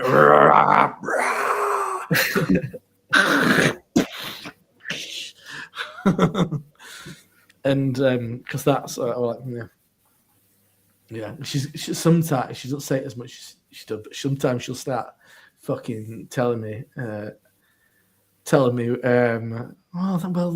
explaining what a designer does. I'm like, I don't know fucking how long I've been doing this. I'm here. Don't need to fucking tell me this. I'm the one doing the fucking work. I just had to like, because it's seldom I get the opportunity to catch myself. Because if not, I'm on defense. I'm going, and I'll be like, oh well, what about this? What about this? And I'm like, because that's how I'll start. I'll be like, well, I don't agree with this, and I'll start pushing back, and then nobody gets anywhere. Mm-hmm. But I kind of like, yeah. Well, it's that age old thing of I work to live. I don't live to work. It's a paycheck. It's stability. It's that sort of thing. It's not a. But whereas some people at work, that is their thing. And it's like I am, because people are always like, oh, you're always so calm. You always, it's like, because I don't say it to them, but it's like because I literally don't give a fuck. I've not got any agenda. Yeah, exactly. I completely agree. I'm not there to. I mean, as I said, I take pride in what I do, and I kind of understand the potential significance, and I like things to be done well. Yeah. I'm a couple of bosses back. She was not my line manager, like head of the department. She kind of got me a bit more, and kind of thought it was a good thing that I questioned things. Mm-hmm. A lot of people don't like to be questioned, and I can't let things. I can't let bad practice, like bad fucking decisions. I'm like, well, why are we doing that? That seems like a terrible idea. That's a massive waste of money. I just can't let. I try to. I really try to. Just let things, whatever. It's not my fucking. But no, I fight to a point. I hate poor decisions made by somebody else that reflects on what I've done. Yeah. But everybody's like happy to take fucking credit for stuff I do. Mm-hmm. They love it. Oh, thanks to so and so for doing this. I'm thinking, oh really? Oh, so you mean so I didn't do all that then? It's just me and fucking my shit. Oh, it's just. It's one of those things. It's a means to an end, really. That's what, and whereas a lot of people, it's their be all and end all, really. There you go. Yeah. But yeah, that 1229 thing, that really got me. That's when the same thing happened. I just felt I got prickly, and I was like, I used to didn't used to work on Mondays, and I was asked to come in for this training thing on a Monday, and I went afterwards, and they were like, "Oh, you're not You're not staying for the rest of the day? I'm like, no. Yeah, I don't work on a Monday. This was a massive inconvenience for me. Because because childcare and stuff. Owen was quite young at the time, and I had to get back for school and stuff. I'm like, no. And that was one of the moments when I didn't catch myself, and I was like, if you want to tell HR about this, I will happily stand in front of them and explain my situation. So that's exactly what happened. I got a slap on the wrist. And I was like, well, for a day you don't work. Well, I could work the day. Yeah, I was like, well, you bunch of fucking scumbags. I wasn't that happy about that. But I was like, Jesus Christ. It was a complete waste of time. I hate the pettiness and I hate gameplay and a lot of stuff like, and I hate working like it. We just have to cover our own back sometimes, and I hate working like that because there's just no point. But I'm just going to grab a beer. Yeah. It's pettiness does me head in. Disco says, conversely, I love rocking up at work at 10ish. Not doing Mondays, but I'm sometimes still there at 8 p.m. and most weekends swings around about. Well, yeah, exactly. But then again, if you treat well, if people treat you well and understand and been appreciated, I mean, it's working in a bigger organisation and feeling appreciated is not all that easy. It's hard to feel appreciated sometimes, depending on the people who are around you. Because I think sometimes, if those people, my line manager is kind of really bad at acknowledging success. But it depends how you respond to shit. So I like a pat on the back. Well done. That was really good. I like that. Being acknowledged, you've done something good. Love it. Great. But if not, it's just like you don't feel like what you contributing to. Cracking into a winter old ale from Ampersand. Oh. Timely. Yep. Still winter, I guess, isn't it? So still winter. Yeah, that's right. Is it? Get the hot water bottle out again. Fancied something a bit malty. This is good. It was great on cask, and the cans are pretty good as well. But look at that. I got a track Christmas beer at Christmas, but we've still not drunk it. Oh, really? It was kind of in this. They've done it kind of in the style of Anchor Christmas. Oh, okay. Bloody hell, yeah. They did it in a bottle. They did it in a bottle as well. Oh, did they? Oh, that's cool. Yeah, I didn't see that. Was that only at the brewery you could get that, or did they? Yeah, I had to go and get it from brewery. It was online, but it went out. It sold out really quickly, and then they had it on tap. And then I think they opened another barrel or something, and a couple of weeks later I went and got one. So I did get it in time for Christmas, but we didn't drink it, which is always the case. I always really overbuy beer at Christmas. I do. A bit more. I thought I'd really figured out this much this day, this much this there, this much this there, and we're all right. But we've still got a bunch that we've not touched yet. Got through one a track barley wine. We had that last Saturday. That were all right. We watched just Sinners. Have you seen Sinners? Oh, we watched it the other night. Yeah, really good. Yeah, it was good. Yeah, I enjoyed it. Shit, but that's right. I really liked it. But I don't quite get the Oscar hype around it. No. I thought this is a really good movie. It's very good, different take on a vampire film. It's a genre movie, isn't it? Yeah, but I was 16 Oscar nominations. I was like, I didn't think it was that groundbreaking. I thought the music was good, and I liked the sort of that scene where the sort of different bits of history of music, like black music throughout the ages, sort of all come into one place. That was cool. But I was like, yeah, it's not like it's a heart-wrenching film or anything like that, or it's it's not really he's got worthy, I guess, Oscar films. Yeah, So it didn't have that. Yeah. I really enjoyed it. But funny enough, what me and Sophie said about it was like we could quite happily just watch a movie before all the vampire shit happens. We could quite happily just watch a movie just with those characters. Like, forget with the vampire shit. It was quite interesting. Like, I'd like to know like the backstory and how that like what were they doing in Chicago, and I could quite happily watch that.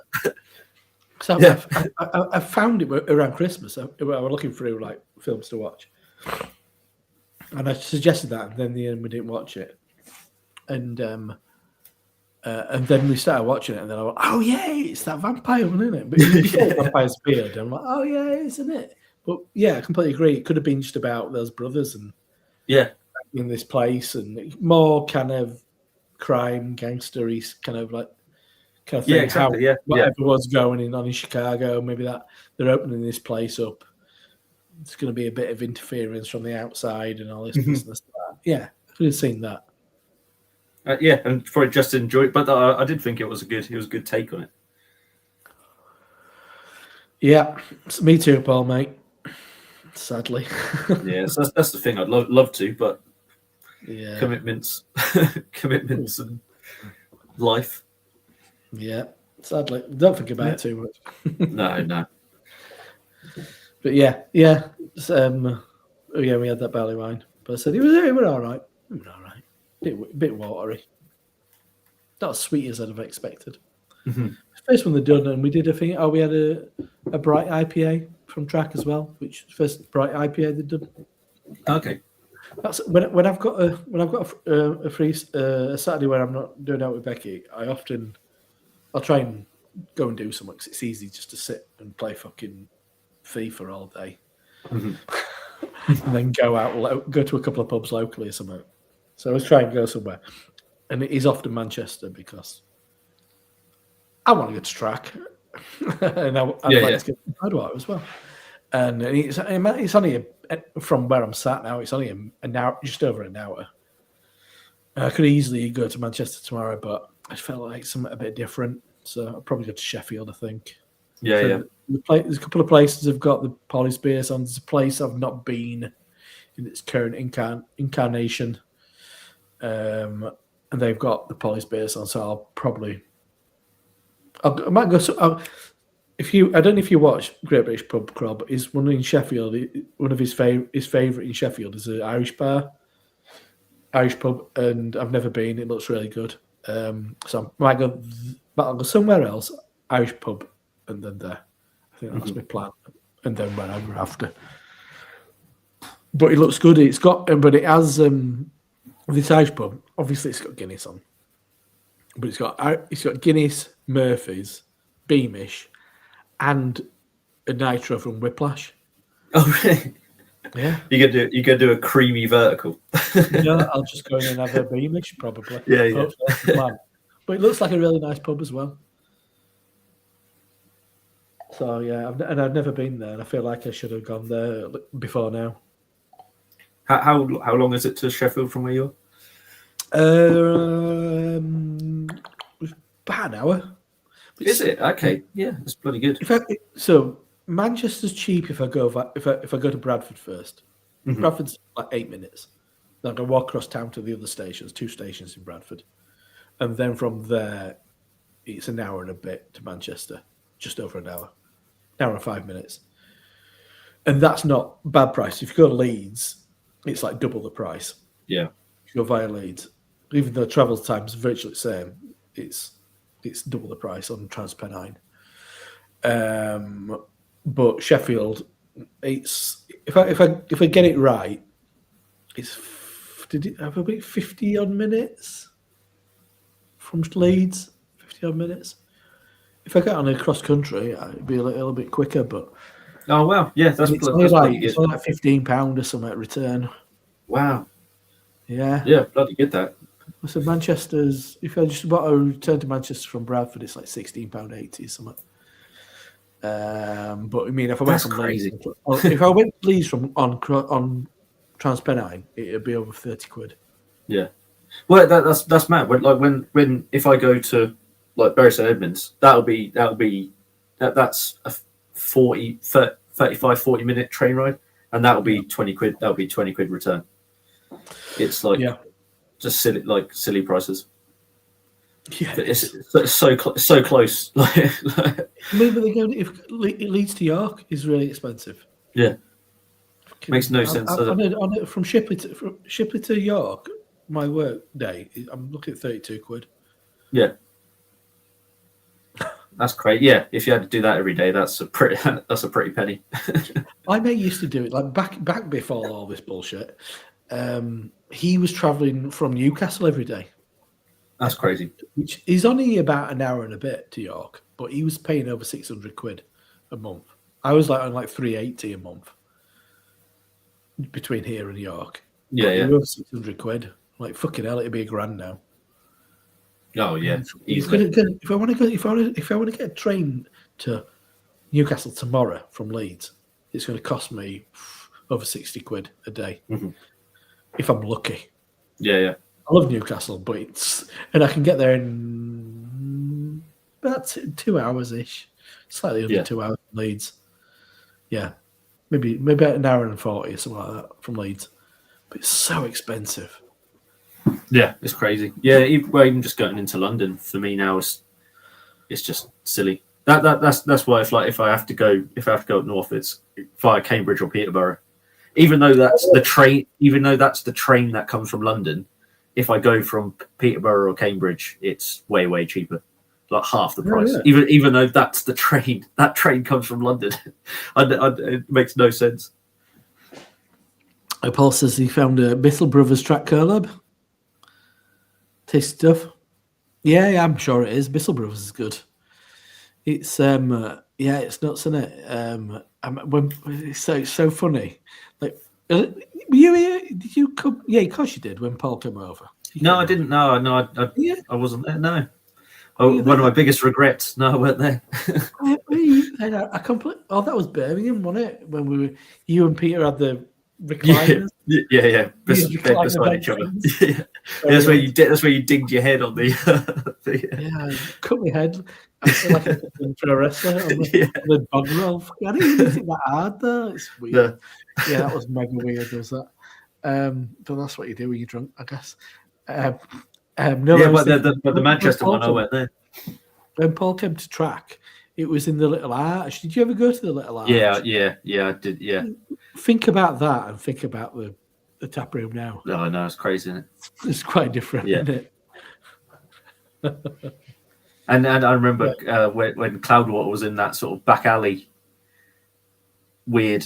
Was that Cloudwater? That was it was like that. It felt like an abandoned building, and like but that's where I think that's where Sure Shot and Balance are now. Yeah. That one of those. Yeah, that was weird. That Cloudwater was weird. My mate's just opened a little brewery down. Well, it's kind of where like Sure Shot is.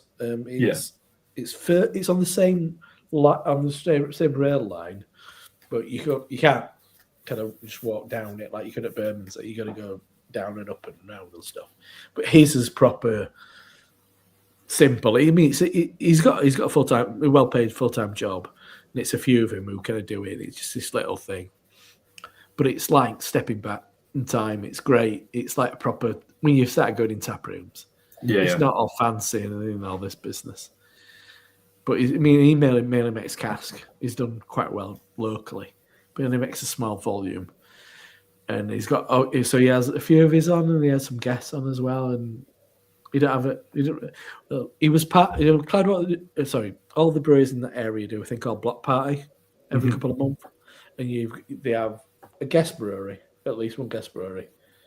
You've got a food and music kind of going on as well. Yeah. And he got invited because he's really popular. He's just a nice person. So they invited him to be part of it, and they were like, "So what?" They were like, "So what's your music?" And he was like, "Well, I've got a little Bluetooth speaker." and he was like, "Food." He was like, "Oh shit, what am I gonna do?" So he looked into a few things, and he ended up with, like. I know my mate has a business and he makes like sandwiches.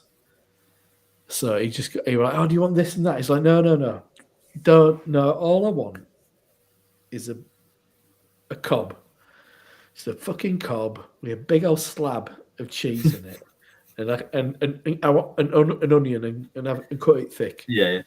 And he just did. I think he did like 2 or 3 different sandwiches, but just like a cob on a bar. Yeah. Yeah.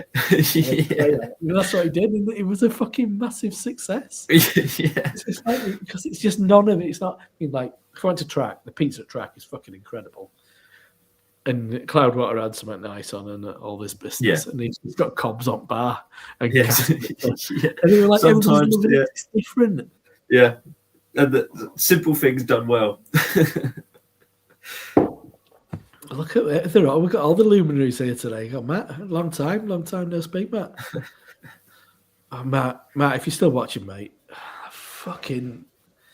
I hope you didn't watch Man United game on Sunday. I started kicking off a bit. It's not a good scene. I got really annoyed. There's like a person, fucking bunch of Man United fans sat next to us, and I was like, I don't think I was quite abrupt, but I didn't swear. I was like the rubbish. Man United. I mean, they're absolutely rubbish. So don't get too excited about this. It's not going to last, you know. Tony's normally effing. If Arsenal do badly, he proper starts swearing. He's such a mild-mannered, like measured kind of like he's just a bit of a normal fella, and he never gets. But he gets really. He gets really bad swearing. Everyone's a cunt, and he didn't get like that, and he's like going, "Calm down, Rob." fucking one of those. Shit. It wasn't good. Would you call yourself an Arsenal supporter now? Then are you fully I said I'm involved, aren't I? So I wouldn't say I'm a supporter, but no, they didn't. They were fucking terrible, mate. It wasn't. I just kept saying it's not good enough. It's not good enough. It's not good enough. It's not good enough. There's fucking Man United fans getting excited. I'm like, don't you get excited? You're shit. Fucking, there's like 4 points between where you are now and 11th, so don't get too excited. So shit. Yeah. Once in a while, the sun shines on a dog's ass. Don't get excited. I didn't say that. I'd love for Arsenal. I did acknowledge that. Yeah. I think it'd be great. It'd just be, yeah, just someone else winning. It's been a bit shaky the last couple of weeks. But it's bound to happen. Everyone goes through a spell. You can't. It's to have like an unbeaten record is pretty hard nowadays. And they're not that team. They're not that good. They're not. There are multiple problems. They're not. I mean, you can't compare them to the like unbeatables. I mean, come on. Yeah, there's no Thierry Henry in that team. No. Fucking hell, I wish there were. I mean, Gyökeres just hasn't panned out. And yeah, and then the defense is not quite there at the moment as well. Mm-hmm. And when that was the foundation of it all, we were like everybody. I mean, you get guaranteed that defense is rock solid. You build up everything from that, and you can get away with being a bit conservative. Mm-hmm. You play when it's when you're rock solid at the back, but then that's been a bit shaky. So it's like, oh, fucking hell, letting goals in now. Can't score, but we're letting goals in. Not good. Yeah. Let's say. Oh, times have changed. Man United fans treating Arsenal as a winning thing. Yeah, absolutely, mate. And then because don't forget that. They did actually. They completely did treat it like they'd won the fucking FA Cup. I like, yeah. I'll keep your hat on. It's not going to last. Don't worry. I mean, yeah, it's not good. That's what annoyed me. Man United aren't good. They are not a good team. They've got. I mean, who out of that fucking starting 11's getting in? Mm-hmm. If you had a combined team, who's getting into it? Bruno, Mbuemo. That's it. Tops. That's it. It's a sad state of affairs because they were so dominant for so long, and they had like biggest international fan base and all this sort of stuff, and like they're killing like a club that was like the club. Yeah, it's horrendous, isn't it? Yeah, it's horrendous what they're doing, and it does. It's a bit. Man United are living in the fucking glory days, though, aren't they? That's sadly. That's always got to take the rough with the smooth, but Do you know Paddy McGuinness, Nicky Butt, and Paul Scholes do a thing? I've seen, but I can't stand Paddy McGuinness. It's like it's got like one joke, and he just does that. I listen to it sometimes, but they were like they'd won the fucking Champions League the other night. I couldn't hack it. I was like, fucking dickheads. I kind of like Paul Scholes, but he's also a prick. I think quite laid back and a bit. I don't really like it, but keep your eye on, mate. Don't get too excited. That's why I like Roy Keane, because it's like he said something to like Neville the other day. It was, oh, did you ring Ferguson before you did that? Or so he just doesn't give a fuck. Yeah, there you go. Craig's a realist. Not gonna last. Yeah, the team. I mean, yeah, good on him. Good on him. I mean, I was listening to it earlier today, and I mean, yeah, I don't like Cunha. I think he's a aggravating little cunt. But that doggo goal was good, but 9 out of 10 times that's in fucking Rose head. Mm-hmm. It wasn't a great goal. That wasn't beautifully placed. It wasn't like fucking Sabajlai, where it like curling another one in. It wasn't beautiful skill. It was opportunity and a bit of luck. Fair play. That wins games, but it wasn't. I mean, he's not fucking Roberto Carlos, is he? You know what I mean? Is that? So don't be like, oh yeah, fucking amazing goal. The word worldy, that annoys the piss out of me. It's a worldy. Fuck off, you fucking hate it. Embarrassing. Sorry, we've got a lot of football talk now. It's the football portion. Real of them scoring against Man City of the years. Yeah. Yeah, well, Madrid are fucking. That's mental, that though, isn't it? The situation at Real Madrid is just mental. Yeah. Like with the players who got all the power, that's weird. It is. How do they get into that situation? Yeah. Not good. What's Matt saying? Defence was solid because of so many changes lately during injuries. Yeah. All fingers back in a different lineup. Need to clarify back. Well, yeah. Well, he played the other day, didn't he? Played the regulars with Timber, Gabby, but Gabby and Saliba were a bit shaky as of recently as well. We can't fucking rely on a central defender to score all the goals as well. That's not good. Here we go. Jaggers. And they're back. But I mean, he's in just 10 weeks. Who's that? Can't remember who you said. Udogo. Oh yeah, he's injured, isn't he? Well, there you go. That's how it all changes. I mean, it's like if Haaland got injured, City are fucked. Got nothing. Nothing. I think they're just boring. Man City here. Arsenal are boring. I get it. It's fucking abrasively boring at times. The results don't lie. Well, there's a lot of problems. It's not it'd be a massive shame if they didn't win at least the league. Oh, it would be. I think it would. I think it'd be good for the Premiership as a whole if they won. It's like, who else is going to win it? Well, Liverpool had a pretty shit season. Really. No, they're fucked. Fucked. They've got too many injuries in key places. Didn't make right signings. No, they need to. Slot needed to realise that he needed to do a bit team building, and has sort of not really done it. It's just brought in random. But like, they're all good. I mean, Ekatike is great, but he don't play him all the time. He's got that weird thing with Kim hasn't he? He like hates Chiesa for some reason. Does he? Yeah, I don't know. He's got a weird thing with Chiesa. He's got this like grudge against him. Because he scored the final goal in their Champions League thing against whatever they're called, Agrabah or whatever they were called. Oh right. And then he didn't celebrate.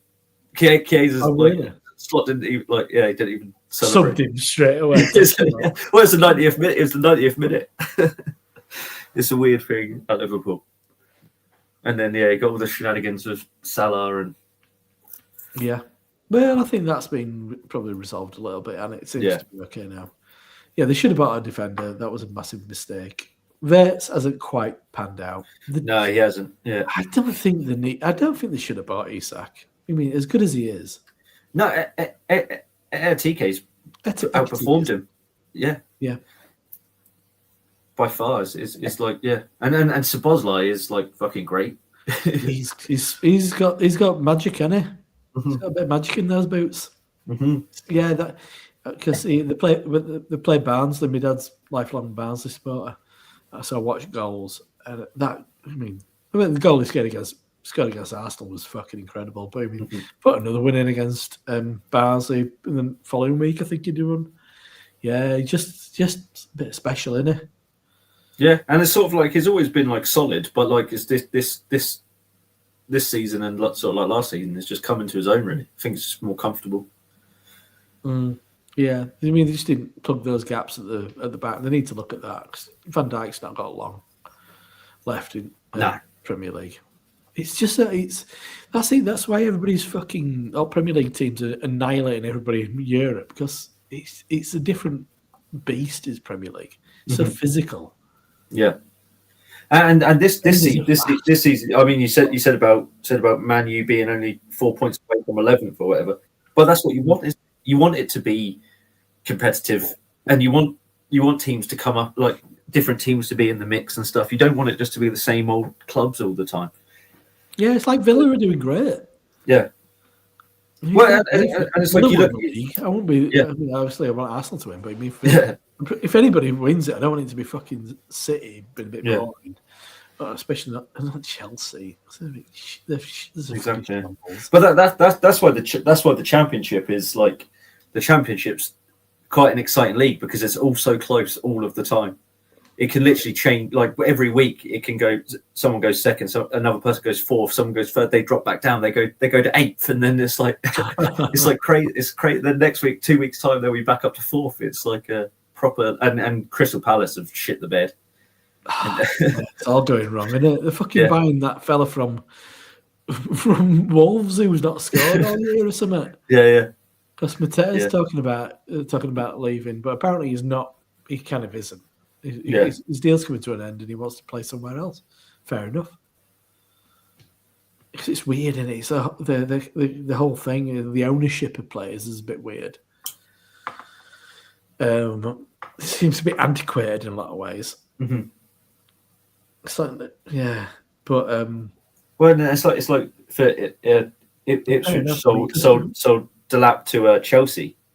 And look, what's he done? Just been absolutely buried in that team, not done anything. He should have he should have either stayed at. I heard he should have either stayed at Ipswich or gone to a club like Brentford or something, or like someone like that, and like he would have been their top goal scorer this season, and he would have played every game. It's like it's tricky. The money is just Chelsea is in a bit of flux, really. Yeah, I can never fucking field a same 11. Yeah, it's all over the shop. It's like João Pedro started well, and then he's done dick all for a couple of months. Yeah, it's just it's a messy old club. Yeah, Chelsea in it, fucking hell. Yeah, it's a weird. Maresca walking out effectively, didn't he? Yeah. Oh, yeah. He's got his eye on something else, hasn't he? Mm-hmm. Do you think he got a bit of so-and-so's leaving? A little bit of a nod. Yeah. I suppose he might end up at Man United in summer. Oh, but he's not the DNA. He ain't got that United DNA. Do you know what the DNA they need to get rid of? Fucking Ferguson. Hanging around like a fucking Oh no. I think he needs to come out. I think he needs to come out of retirement. Don't I worry, think he needs to take the helm. Jesus Christ! Once again. I love Roy Keane's approach to Fergie. Oh yeah, not impressed. Oh fuck no. you!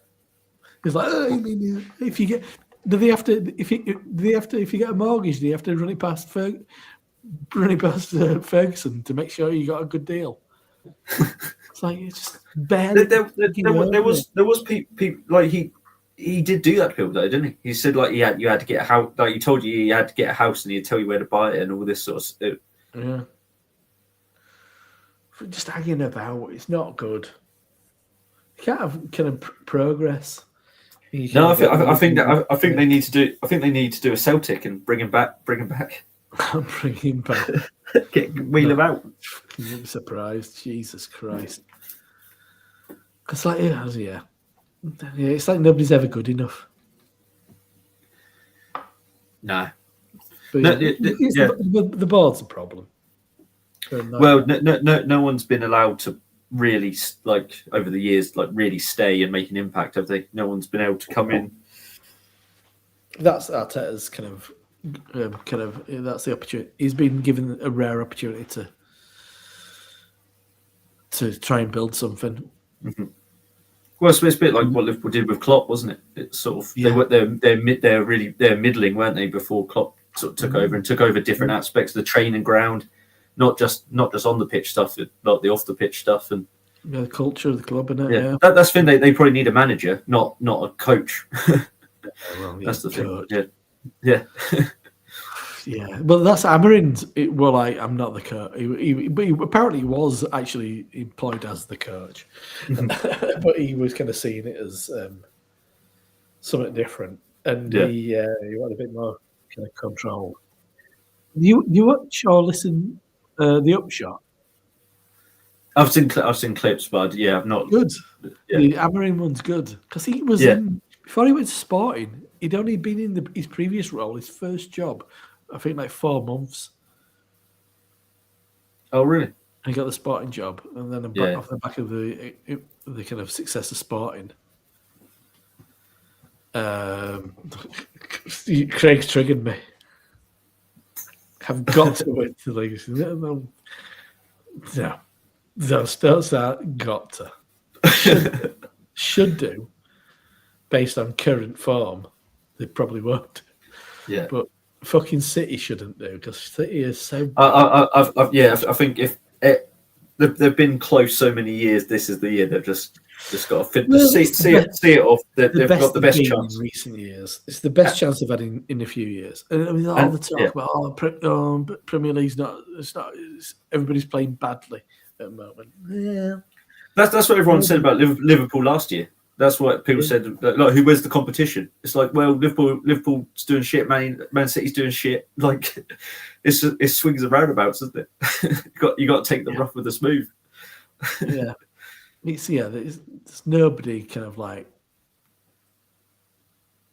been massively impressive. Yeah, but I think that's the state of the game a little bit as well, isn't there? There is a lot of like gamesmanship now. Like you say, it's a physical. It's not you're not seeing sort of 5-0 thrillers every week, are you? They were saying like besides Haaland and somebody else, like the closest, I think of the only strikers who have scored more than 10 goals this season, Haaland and somebody else, can't remember who were. And then next one was like Banner was like 6, and everybody else like 5 and 4, and like Arsenal's like 3rd or 4th top goal scorer at his own goals. There's a ridiculous amount of own goals. Yeah. It's exactly. Everybody fucking hell. Yeah. If any top flight had that Haaland, if Arsenal had Haaland, if Liverpool had Haaland, you'd probably score more goals, wouldn't you? But that's the play. But he's their focus, isn't he? Exactly, yeah. As the target man. And so, as I said, if they haven't got him, who are they going to fucking bring in? Have they even got another striker? Out-and-out striker? I wouldn't even know. No, I don't think they do, though. I couldn't name you one, but I'm not that close to it. Apparently, everybody, I mean, just people, youngsters coming up, everybody wants to be like an attacking 8.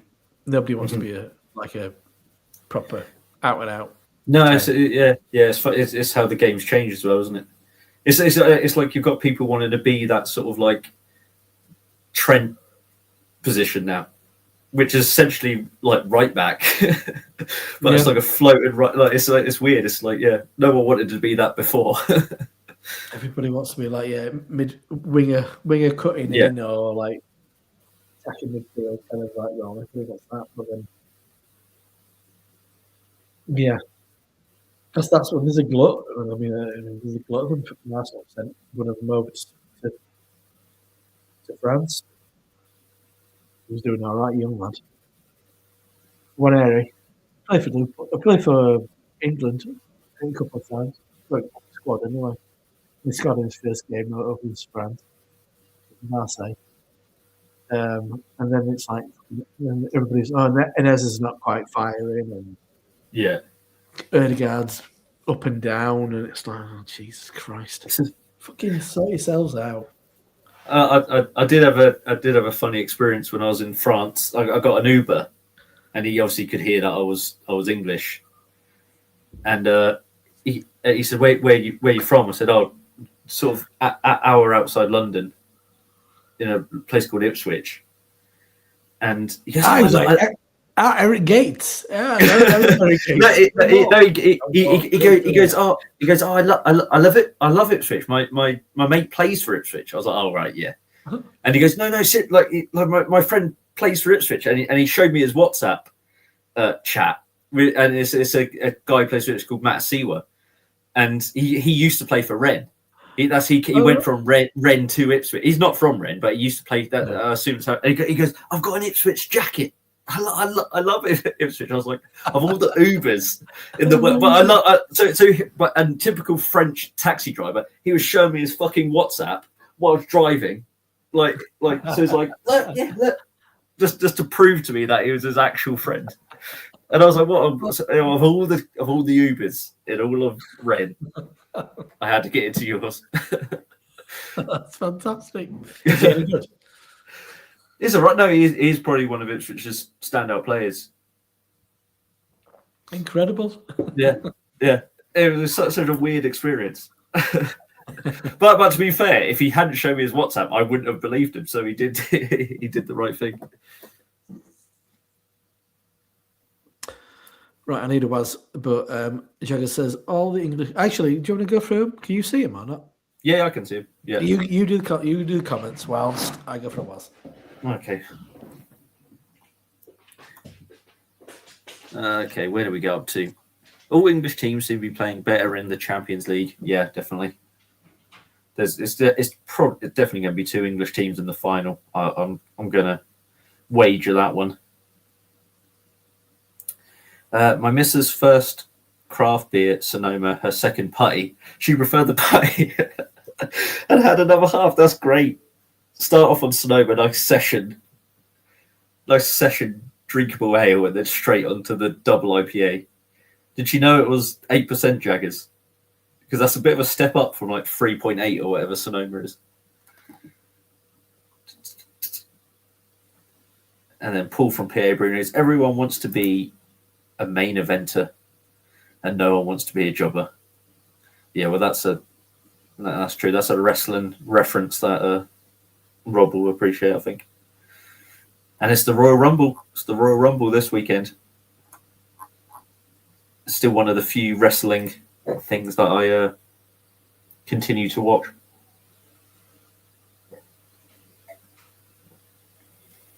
Did I miss any? Will they sack Arteta? If they don't, I wonder. Have Arsenal still got a team before they gave it up years ago? No, they're going well.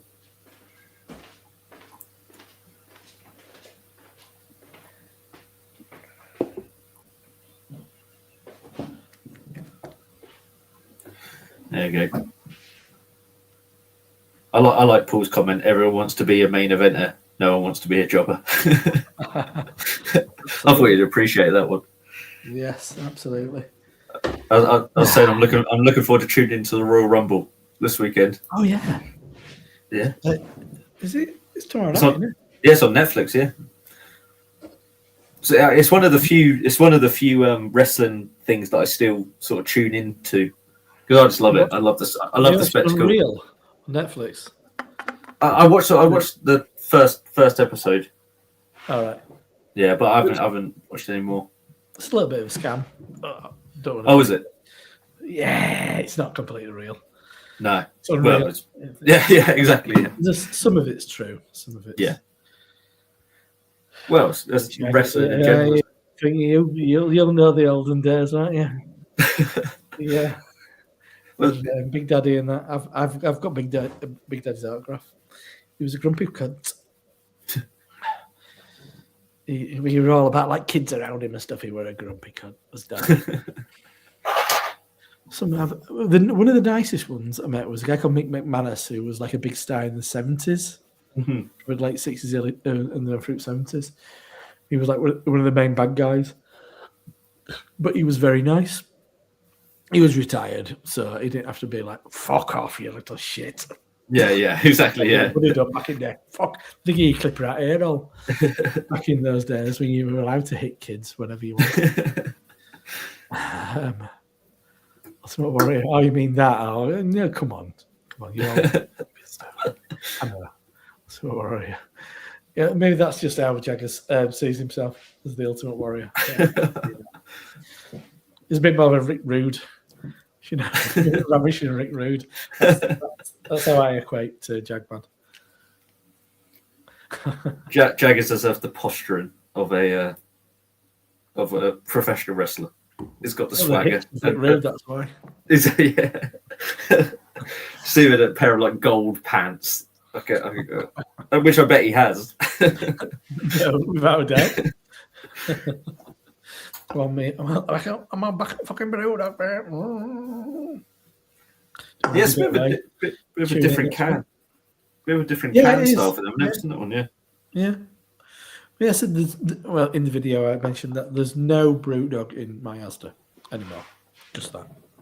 Weird. Oh, really? Like in Sainsbury's, there's an entire section. Mm-hmm. Like branded up section, isn't there? Yeah. Yeah, I can't think of the last Brewdog I had. Well, Turn to a worry after the party. I think he got a few again, didn't he? He got 12. Well, he was saying his missus' first craft beer was a Sonoma. Her second is putty. She preferred the putty and had another half. But that's quite a step up to go from a Sonoma to a putty. It certainly is. This year's where I'd found I would have. I mean, Triangle were close. I couldn't buy one, but I would have bought one for tonight. And because I thought this year's was better than last year. I think last year was a bit harsh.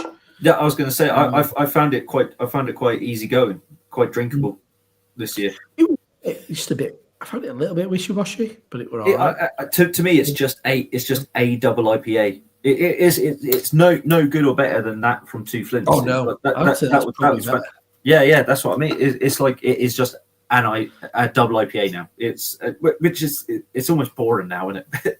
It's boring to say the same old shit all the time. I appreciate it, but I don't know. I mean, I went when I was at the bottle shop today. They still had loads of fucking putty. They still had it's not like they get it and sell out anymore. I think they're making more of it. I guess that's why. Yeah. I like the fact that it's a thing that stimulates a bit of some sales, doesn't it, for places? Yeah. It's no bad thing because it is the whole thing is it's not we're in a bad way, aren't we? Really? Regarding that, yeah. Don't get into that, but it's not good at the moment. Well, the pub that I go to quite a lot, the Everson White Horse, they did a post that sort of went viral, really, where they took a picture of a pint. And they broke down and they sort of chopped the pint up into its constituent parts and how much they have left in money. And that post sort of went viral because it's crazy. It's just like how is it sustainable? You're not in it to make lots and they've kept that. It's a country pub in the middle of nowhere and they've kept it primarily. It is a drinking place. They do pizza, but there's only 3 or 4 ones you can choose from, and they do a cheese board and some bread. And because they realize that they've got to offer food, but they want it to be a drinking place sort of thing. So they get food trucks in and all that sort of stuff. But again, that doesn't make them much money. That's just another attractor to get people to come to the pub. Added value. Yeah, but it's just hard, really, isn't it? And I saw a post from Johnny. He was like, it's got past the point now where it's, oh, support your local or they'll go. It's like, even if you support them, they can still go. Absolutely. Yeah.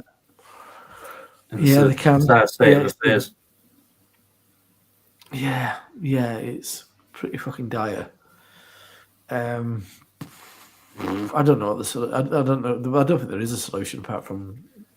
No, well, the solution. Yeah, the solution is massive changes, isn't it? And who's going to do it? It's just, we're not in that world anymore, are we? Where people are actually, it's all career politicians and people who are out for themselves, and that's just what it is. Doesn't matter if it's Labour, Tory, fucking Reform. They're all the same, and they're all cunts. They're all cunts. What's this? Now, all sports new people seem to come to be famous after being great. Came first. Right, yeah. Hype is dead. Rio Putty, I presume. But Black Beauty live forever. £6 a half. Okay. I think that's about right. Isn't it? It's pretty standard, I think. Yeah. About cans were £8.50 around here. Meat lovers pizza. Yes, I do love a meat feast. Yeah. As long as they don't put a spicy one on it, that's unnecessary. Oh no, yeah, I'll take the spicy any day. No, I don't. But I'm a simple man. It is that age-old thing. Is both absolutely. Can't beat it. That's is that Brewster's Millions? None of the above. Yeah, it's Brewster's Millions, isn't it? Yeah. Well, that's the thing, though, because you should still go and exercise your right to put that. Don't not vote, but you can go and null and void your vote. Yeah, I guess you've got to hope for something better. I guess that's the situation. But I think it's more. I think there's better solutions. I think there's better ways to. I think you need to tax some fucking corporations, and I think you need to take a bit more money off people who've got money. And I'm all for legalizing marijuana. I think there's a bunch of states in America that do it. I think it's. Oh, I think it'd be great. Well, think about that. That's something you can tax. Yeah. It doesn't exist at all at the moment. And you'd be getting rid of crime. People becoming fucking heroin addicts. I can guarantee you. If you made it easy to find. I always found that such a funny argument. It's like because I used to smoke quite a lot of weed, and I never once thought, oh, I bet I want to amp it up a little bit. That's the opposite of what you want to do when you're smoking weed. You never go, right, I really want to like ride the dragon now, or whatever it is. I never once thought that. Like, I've got to up the stakes here. Yeah, it's weird, isn't it? It's why not? Yeah, but the trouble is with that, the taxing corporations thing and the taxing people that have it is that narrative has been turned into people thinking they're going to be like the people. So say someone earns £100,000 in this day and age, that's not that much. That's not who you should go after. It's the people that are on ridiculous amounts of money. But the narrative has been changed that it's people that are on 60, 70, 80, 90, £100,000 that are going to feel the brunt of it. It's like, no, that's not the that's not the people you should go after either. It's the crazy sums of money. And until they do that, and until that narrative changes, then it's all bollocks. Yeah, it's all bollocks. I just legalize marijuana. You can tax it. You can open up fucking shops and shit, can't you? You can open up places that are selling it.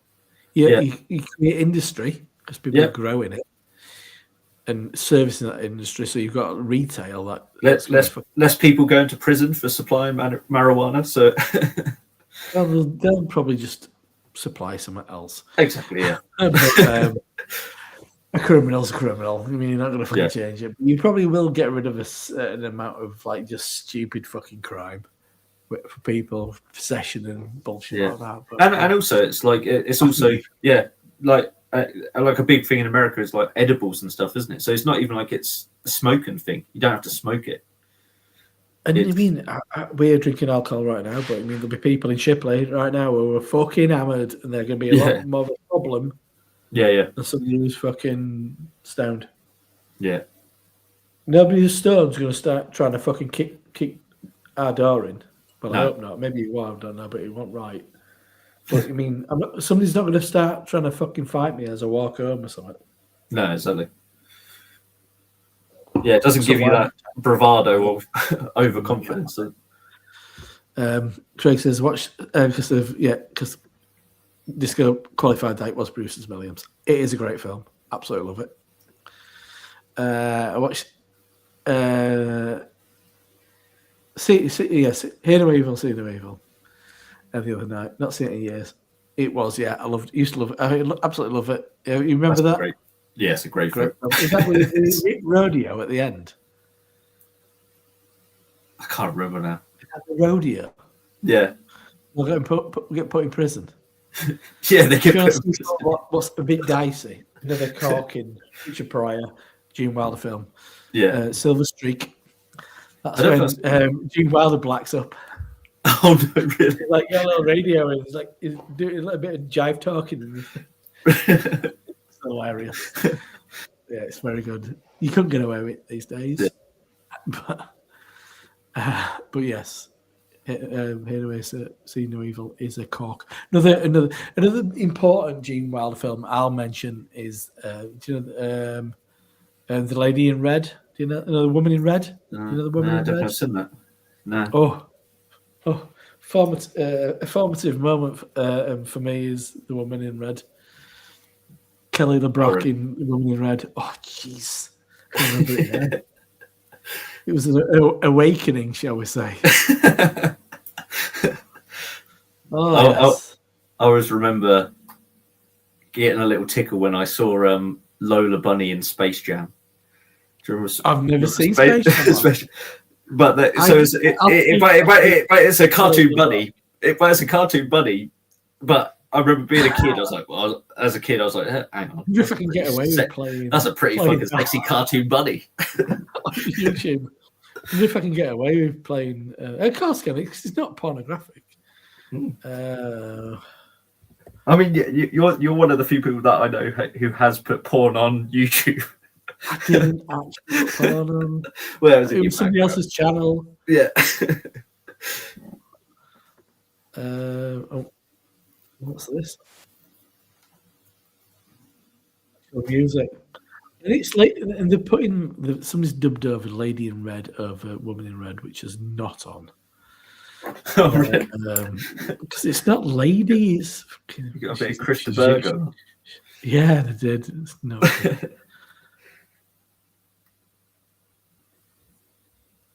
I don't. Yeah, it's all Christian Burger when I'm fucking looking for this. It's actually quite a. There's a bit of a bit of pathos in it as well.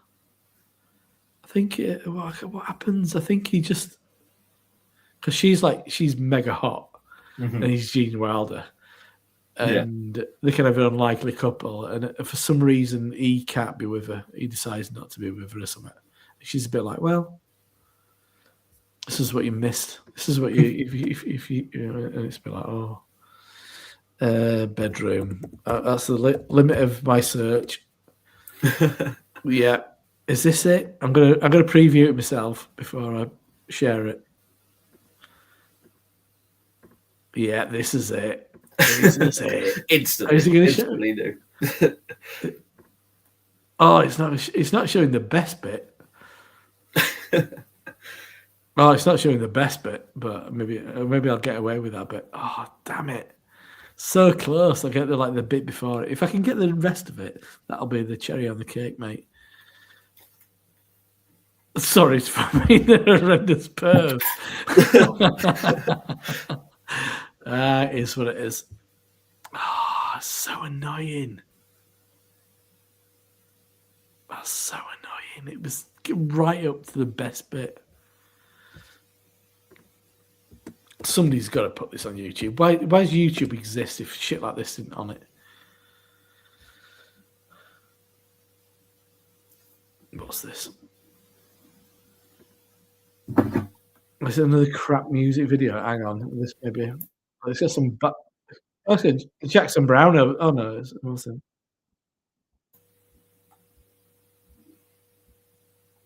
Hang on. Once again, cut the best bit. It's cut. It cut again. It cut again. Oh, it's so annoying. You have to bear with me because I've got to find this. You're going down the road. If not, you're gonna get the PG cut. Nobody wants that. I'm going to show you the PG cut, and then I'll tell you what happens afterwards if I remember rightly. But you'll get a gist. This is the this is the preamble, I guess, to the best bit. Here we go. You see that? No, I've not done that. Shared it, have I? We shared it. Yeah. Here we go. Now listen here, Teddy Bear. 4 weeks ago, I met a cute, available, old-fashioned guy who liked horse riding. Can you hear it? Yeah. Yeah. In 1 month, you got married, you had 2 daughters, and you can't ride a horse to save your life. Don't stare at your shoes, look at me. Because since tonight, I want you more than I ever wanted any other man. Can you tell me why? I don't know.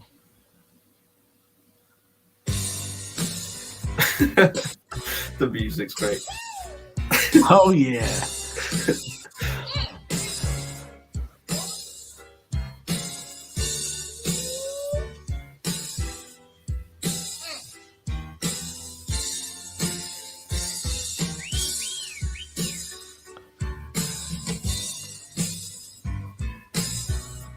Gmo had always got the babe, didn't You've he? been dreaming about this for a long time, haven't you?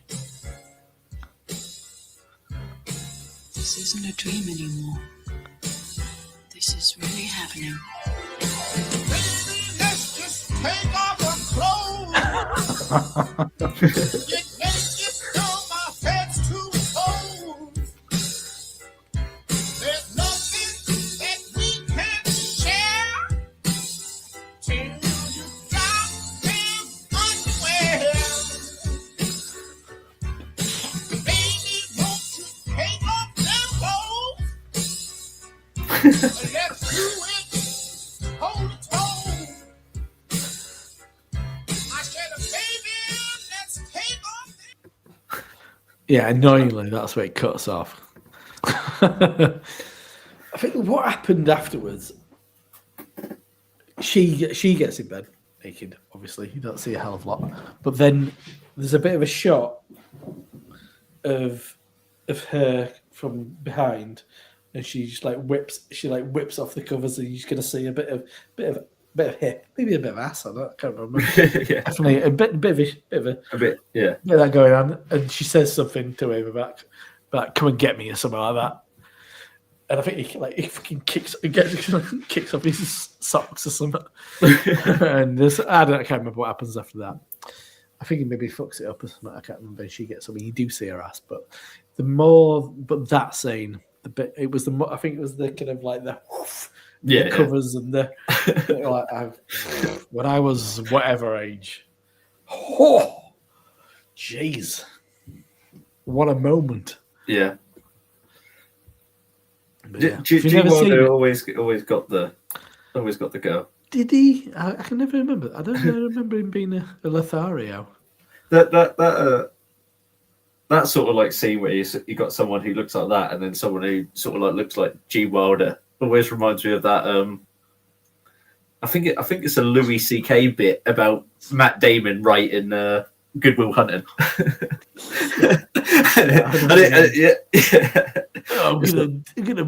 We're gonna write this. I'm gonna be really tough. I'm a really Yeah. guy, but I'm a genius, but I'm working class. I'm really sensitive, but yeah. And how do you like those apples? yeah. No, that's Stay Crazy. You're right. Can't remember what Inville Cinemainville is. Can't remember now. Is it? No. I say it's a training for that's Silver Streak. No, you're right. Stay Crazy. Very good though. I prefer. Yeah, come on. Yeah, Yeah, that's have you pretty seen Weird bad. Science? Yes, I've seen Weird Science. Yes. Yeah, iconic Yeah. Jaggers, but she's not naked in Weird Science. So. Yeah, I mean, come on. Yeah. Even the lady in red, woman in red, and lady in Greg's. By the bar, she was son of Val Doonican. I'll tell you a word for that. Sid Beer Snob is back. All right. Me? You say I'm not. Which one? Which one? Drinking supermarket beers tonight, mate. Gina, God bless his son. Oh, yes, absolutely. There you go. I don't.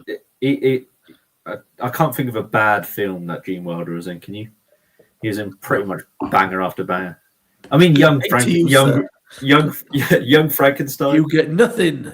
And I don't really like Willy Wonka, to be honest. No, yeah. Well, he makes that film though because it's so weird and intense in it.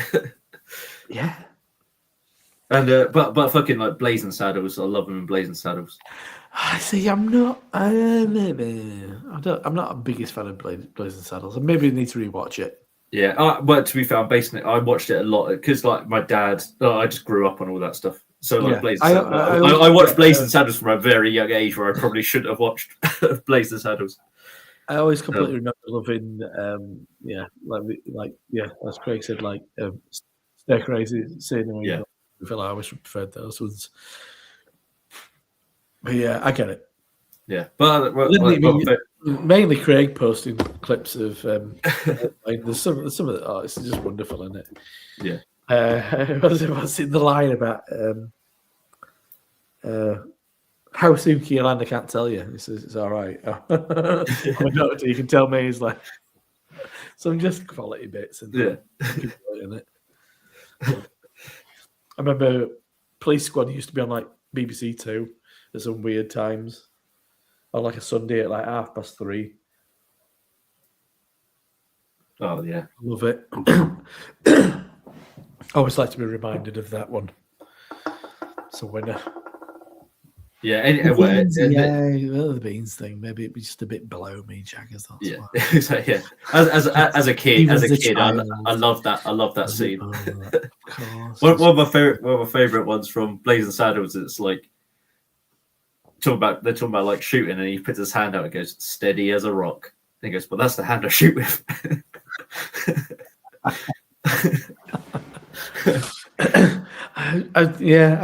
Maybe I need to rewatch it. I've not seen it in such a long time. And the end is they just crash through the scene and they're in Hollywood. Yeah, I remember that stupid shit. Is it Rob Reiner? That was it. Rob Reiner. Who was it? It was somebody significant, wasn't it? Who made it? Oh, it's Mel Brooks. It's a Mel Brooks film, yeah. Did Mel Brooks write it then? Oh, Mel Brooks directed it and wrote the screenplay with Richard Pryor, Andrew Bergman, Norman Steinberg, and Alan Iger. And there's just one of those jokes that like as a family we repeat all the time. Where like Mel Brooks, he plays like the mayor or whoever he is. Yeah. And he and they've got one of those paddles with like the elastic and a ball, one of those, and he can't do it, and he goes, "I always get a freaking warped one." And then we say that about if something doesn't work, that's like our family like go-to joke. I always get a freaking warped one. That's a Prime. Does it have to pay for it? Oh, I can rent it for £3.50. Can't believe there's nowhere on YouTube.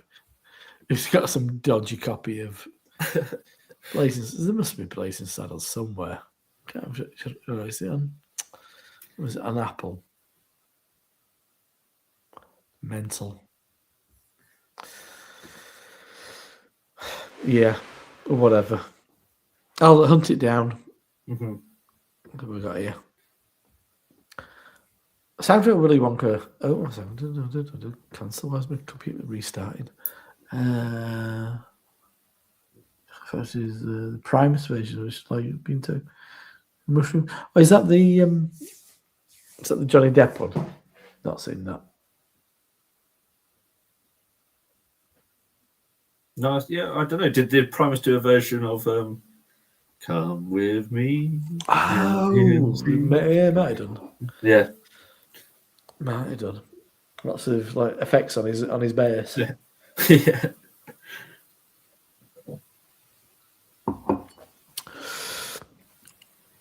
There you go. We've done football. We've done Gene Wilder films. Gene Wilder. We've done beer. Living pills now. Yeah, that's it. Ah, there you go. Yeah, you're right. Yeah, I can imagine that is quite trippy. That's one for you all to check out. The Primus version. They were I didn't even realise it were a thing. I like that. Like, I watched the Timothy Chalamet Wonka thing with the kids. That was pretty good, actually. Yeah. I enjoyed it more than I thought I was going to. Yeah. In a lot of ways, it's kind of better than the original. In a lot of ways. Yeah. Better story if it's a better film. I mean, the effects. I mean, the kind of the stylistic quality of the original is really cool. But Gene Wilder's amazing. But it's fucking really unbearable, aren't they? Yeah, he makes that, and the kids are like, you're glad that they get killed or whatever the hell happens to them. There's loads of. Didn't Gene Wilder just completely make a load of shit up? Well, I think a lot of it, he was like, I'm not doing it unless I can do it like this. I think that's how. Like, the hobbling and the roll and shit. That was all. That was all. Yeah. Well, I think he said that he wanted to do it because the cane has to go in like a hole, and so he couldn't ad lib it as such. But he said that's like he came up with it. That wasn't like in the script. He said he wanted to do that, which is like cool. Yeah. But it's just so weird. It's just so weird in it, and like sort of just like I love it. Yeah, he is weird. I think that's why I didn't like it as a kid because he's weird.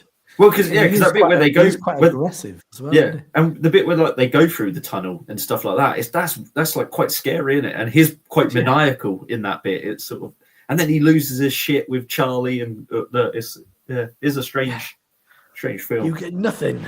Yeah, not today. Some say, this creepy lad at work who's like Janet Garner type. Gets around singing social effects. Fantastic. That does sound creepy. He's singing the one about, come with me. And you'll see. It's a bit, it's a bit, you still watch Kill Tony? Every now and again, I watch the clips, but I don't know. It's just. Did you see most recent time Harlan Williams were on an episode? I saw the clips of it. I didn't see the whole. Have you seen the bit about the woman who looks like the child catcher from Chitty Chitty Bang Bang? No. She does look like a woman. Really one with the nose and everything. And he's just going lollipops. Like, what's the other things? Like, what's it? Oh, I'm gonna find it now. It's fucking brilliant. But he continued doing it for ages, and nobody else got the reference. It's like what?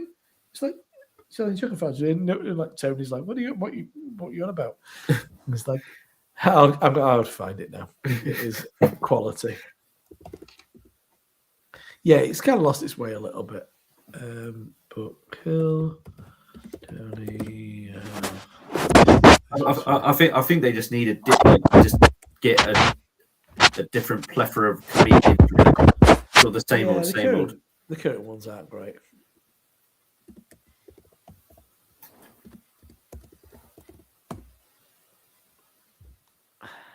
Yeah, and even like Tony Hinchcliffe getting, I think he's pretty one note. Yeah, sorry, what was that? Tony Hinchcliffe, I think, is getting pretty one note now. I think he's sort of he winds me up a little bit. I used to like him, but it's Here we go. It's just a shot. What Uma Thurman in Pulp Fiction would have looked like if she would have died all the way from the overdose. If she didn't hit her right in the heart with that syringe, that would have been you. It's nice to see the child catcher from Chitty Chitty Bang Bang making a comeback. What is Chitty Chitty? When he wasn't even old. Lollipops, ice cream, all free today. What are these references? Lollipops, ice cream, come on, children, all free today. One of the worst villains of all time, the child catcher from Chitty Chitty Bang Bang. I don't know If you anything put about a top hat on that, that's it. that's good. Oh That my is good. God, I do see it. The red man has pulled it up, and indeed, you look like the Chitty. Lollipop, ice cream, all No. free today. Wow, I like it. That is It's good. really good, isn't it? But whenever there were like a quiet moment, he kind of like he just started doing that. He didn't let go for a while, and then there were like the big. I think the one on Netflix. He started talking about it on that as well. But no, it depends who the guests are really. Yeah, I'm not as up on it as I once was. I'm kind of tempted to go back to older ones that I didn't watch before I started watching it because there might be better episodes. Yeah, Tony's become a little bit of a pastiche of himself. And, Yeah. I mean, you know, you've always got a winner when you've got like Adam, I really like Adam Ray. Yeah. Shane Gillis is always good. I mean, Shane was actually even good when Rogan was on, and Rogan's offers very little usually. So I've said a bit more than normal, but Shane Gillis is great on it. I started watching Tires again because I watched a few episodes and got a bit meh about it. You watch Tires? I couldn't get into it. Thing? Yeah, I I tried. couldn't. I tried the first couple of episodes, but apparently Bert Kreischer's series is supposed to be quite good. I've heard it's fucking garbage. Oh, really? I've heard it's supposed to be quite sort of like heartfelt in like weird ways, but I can't deal with Bert. I can't watch. I can't watch his stand. I don't think it's a good stand-up. Oh, it's so bad. And I can't really watch. Like again, it's all for me. It's all clips. I can't watch an episode of Two Bears, One Cave. I can't. Like, so but unlikable these days. yeah. Oh, he's got too rich. Every joke is about him being rich, and it's just not. It's just not. Yeah, good. I used to think he was pretty good. Yeah, but he was one of the best of that bunch. And his earlier stand-up was, unlikable. but yeah, it's so unrelatable now. It's just so it's like he's it's fucking garbage. Yeah, come on, comments. Fizz drink, 15 drink. Take your hand. What's Sam say? You having a phone on him and dealing with the change room. Oh, right, okay. The beige one, I'm on a Brewdog beer. You're gonna wait for the review, probably next week or week after, to find out what I think about it. I'm on an old ale from Ampersand. Very nice, very nice. By the way, Pinter last night. Wow, that's amazing that you found that. I fell asleep after work this morning. Every time. Yeah, I had a barley wine with orange and vanilla maybe from Pinter. Pinter makes some amazing stuff. And Jaggers, by the way, in the morning, good lad. that's a rule for life. That good lad, barley wine in the morning. Yeah, I think it's the current crop of regulars are great. I think Aaron Matty's very good. I think he's one of the best they've ever had. I think he's very good. Mm-hmm. Your opinion? The regulars on the panel? No, the regulars on. I thought you meant regulars as in like. Oh, once upon a time it would have been like Cam Patterson, yeah, and William Oh, is he the the Hans Kim and yeah. Is he? I'm never good with names. Is he the one who's like slightly like nerdy, sort of weird vibe? Is that the one? Estonian, the Estonian Yeah. guy? Yeah. I never found him as nerdy, but yeah. No, maybe I'm thinking of another guy. He's got like a weird, like it's not Estonian, but it's got like a weird accent, and he's got like glasses and like a weird haircut. Martin Phillips. He's not got an accent. He's got muscular dystrophy. No, it's not him. No, I'm gonna fucking hell. Whoa. No, it's not got a disability. You missed the observation skills are way off. No, it's not. No, it's Rick Thingy, the Yeah. Belgian guy. No, Yeah. That's who I thought. He was done a while back. Yeah, and he's kind of like blonde and short hair. Yeah. He's from Estonia. Oh no, yeah. He's good. Oh, is he the one that they? No, actually, no. The Estonia assassin. Yeah. Yeah. and Casey Rockets was funny once. I quite liked Case Rockets. No, I like it, but It's it's like great. it's like you couldn't watch an hour of stand up. I liked it when he pull out like weird like printouts and shit. Like packets of like sauce or whatever, like throw it to the crowd. Yeah, he's not been on for it. I think he's gone on to other things, so he doesn't need it. No, you've not seen it for a while. Then I've not seen it in ages, really. Regulars, there's a new guy who brought in about 6 weeks ago, mainly because he's a black guy, which they kind of admitted. Yeah, but he's all right. Called what's his name? It starts with a D. But then they put him on the one of the arena shows, and he just lost it. He was so overwhelmed by the kind of situation. Oh, really? Yeah. He'd been at it for a long time. Been at it for like 14 years, and he's good. He's a bit of a force of nature, and he's funny and he's likable. But and he was like crying and stuff. It became too much for him. Oh, really? Because it's not his character at all. Because he's like he's quite on it. So he's there's the guy who the character, the sort of New York character in the leather jacket. Timmy No Breaks. Yeah. Timmy No Breaks. I like Timmy No Breaks. I think the first couple of performances were great, and then it's suddenly got a little bit iffy since. But he's really? He's interesting, and he's because he'd been on previously when he was doing that character. He's been on a relatively recent episode of Adam Ray's podcast, and you get a bit more about him because he's like not in character and stuff. And he's not. That's not just him, but it's great. Yeah, the interaction with Tony, I don't think works really. I think it's a bit. I liked it.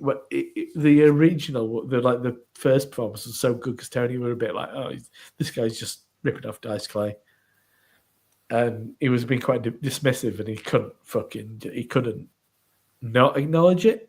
Yeah. That it was going well, and it was a bit anti to it all, which made it good because he is a bit like that. Is the guy the actual comedian, and then but now he plays into it too much. It kind of doesn't have its appeal. I don't know if you've ever. So Dice Clay did this album called I think it's called The Day the Laughter Died, which is amazing. So if you know Dice's routine, it's fucking arenas and and fucking all the nursery rhymes and all that bullshit. But The Day the Laughter Died it's I think it's like all spliced together, a bunch of live performances in smaller clubs, and it's just live, so it's unedited and stuff, and it's all kind of stuff where he's being quite confrontational and really abusive, and just going after people in the audience, like really aggressively, and he's fucking and people shouting back at him and stuff, like angry, because he's just like having a proper go at people. It's really worth listening to because it kind of feels there's a quality about it. It feels small. You can see it in like this 1980s like nightclub with booths and stuff, and like women with big hair, and him just going like, "Hey, you're the kind of woman who would be blah blah blah," and then like, and it's very good. It's very good, and it's so unlike kind of all the kind of people pleasing. Hey, kind of the more character stuff. Yeah, character. Yeah. Well, the one thing that Kill Tony does have going for it is the fact that at least it's stand-ups trying to do stand-up as opposed to just all the crowd work bollocks clips that you see everywhere. Yeah. It's like the whole reason why Richard Pryor and Billy Connolly and everything's so revered is because they're actual stand-ups, whereas now it's just like my timeline just flooded with just crowd work stuff, and it's funny to a point, but it's not the art form, is it? No. It's not the actual holding a room and making them laugh, and it's sort of it's a weird thing, and at least they're doing that to a certain extent. They're actually stand-ups trying to do stand-up, even if it is for a minute. I saw this shitty clip of some fucking guy. He looked like he was about 6'3", quite big, long, greasy looking hair, big beard, glasses. And I think the joke was something like, somebody was telling me I've got a body for sex. He's like, no, body of a sex worker. And he goes, no, I mean a body of a CEX worker, like fucking. And he looked like a guy who works at CEX, big fucking schlubby guy. Yeah, big beard, glasses. You could smell him. Oh yeah. Quality. I don't know if you watched it. Harry Hill started doing a podcast. I watched the Stuart Lee one. It was fucking brilliant. I thought it was absolutely brilliant. I just loved the joy in it. And it's classic, like Harry Hill just sort of even like Stuart Lee's like trying to like pay him a compliment, and Harry Hill's still being Harry Hill. He doesn't sort of break ever, does he? The thing about he did this song, this fucking Miss Dynamite song. Yeah. You see that? Did you know that clip? Yeah. Because it's fucking brilliant. Yeah, it is brilliant. Because that's the bit where Stuart Lee is like sort of giving him a compliment after it. About like what you've done there is you've done a Miss Dynamite song. Yeah, but it's still being Harry Hill. Yeah, that's brilliant. How he responds to it. Yeah.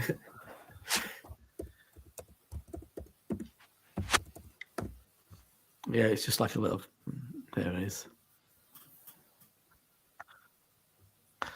Here it is. I know I'm gonna get flagged anyway. So what the fuck? And I like that it's still got like the ventriloquist dummy and stuff. And oh, hello, Daddy. It's brilliant, isn't it? Because that's what people want to see. I don't want to see a podcast of Harry Hill not being Harry Hill. The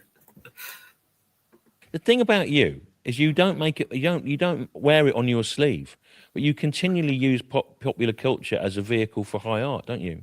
You've basically just done what if John Cage had written a Miss Dynamite song. You've done that, and no one's going to notice that except me. And if I'd not mentioned it, people would have just thought, "What's that?"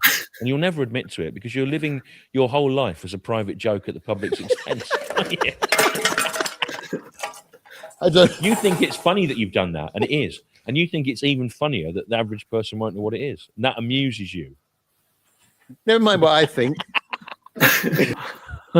I've watched that clip over and over again. And afterwards, he goes, "Oh, do you want a chocolate?" And he keeps doing it. And all it is this box of chocolates, and it's got a conker in it. And even Nish Kumar as well. And he was like, they had a bit of a thing. "Do you want a chocolate?" It's like, yeah. It's like, there's just a conker in it. The bit that disconcerted me about that Stuart Lee one is Stuart Lee laughing so much. I was like, this is weird to see Stuart Lee being so like joyous. It was very insane. Like, I loved it. The fucking licky as well. It's really. It is very weird. It's very good. I love that he's doing a podcast, but he's just being Harry Hill. He's not doing Harry Hill dissecting stuff. Well, he's kind of but he's kind of giving a little bit more, and he's kind of giving a little bit more of himself about like about who he is. But and he's like saying like about like the oh yes, it's the same person in the same in each in each of the costumes and stuff. And like, the person who we designed it for was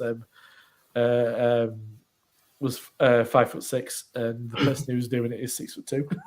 So you kind of see more of them than maybe that's true. Who does? Who knows? I don't know. It's just part of the ridiculousness of it. Is like, is it a tongue with a tongue? Yeah. And then they just came out and they lick it. Is it a tongue with a tongue? It goes back to like fucking Ronald, and it's like just somebody like going like this into his face, isn't it? Really slapping him around. I saw a clip of Ronald the other day. He threw himself into like a chest freezer in like a supermarket. I'm like, how did he do that? Like he fucking so essentially he's grabbed himself by the neck and somersaulted into a freezer full of like chips and peas and stuff. I was just like, that's a remarkable achievement. I don't think most people will be able to do that. Got this weird elderly man with a puppet. Very strange. I've nearly finished, and our viewership is dwindling. Clearly, they don't want to hear about Rodhouse. Topical. We're nothing but topical. Well, exactly. We did football. Yeah, we did. We did a little bit of politics. Gene Wilder.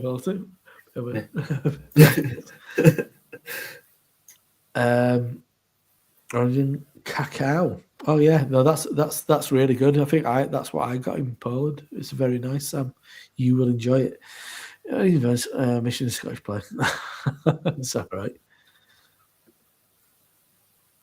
So I've been watching Honest Places. Yeah, I fucking love a bit of Honest Places, mate. Also, Beers with Beto. I don't know that an Australian lad inspired you with your new child direction. All right. This is clearly a guy who's doing something. I've only watched a little bit of Honest Places. I've never. His newer stuff is better than his older stuff. Older stuff, I'd say you could do a bit of poverty porn, if you know what I mean. Oh, is it? Going, look at how rough it is in Dewsbury. How shit it is here. He's gone away from that. And it's just travelling. He's travelling and being himself and drinking and a bit of Guinness. He's kind of like Guinness is a bit of an underpinning of it all nowadays. Oh, is he trying to be a influencer? Yeah, a little bit, kinda. But he kind of regrets it. And then he's all like, like when in Tokyo, he was like, "Oh, I've got to have one on it. I know it's gonna be fucking shit." And it was. He's like, "It's fucking hanging. Fucking hanging is that? 1 out of 10. 1 out of 10. Fucking horrible. It tastes like tastes like fucking gravy granules."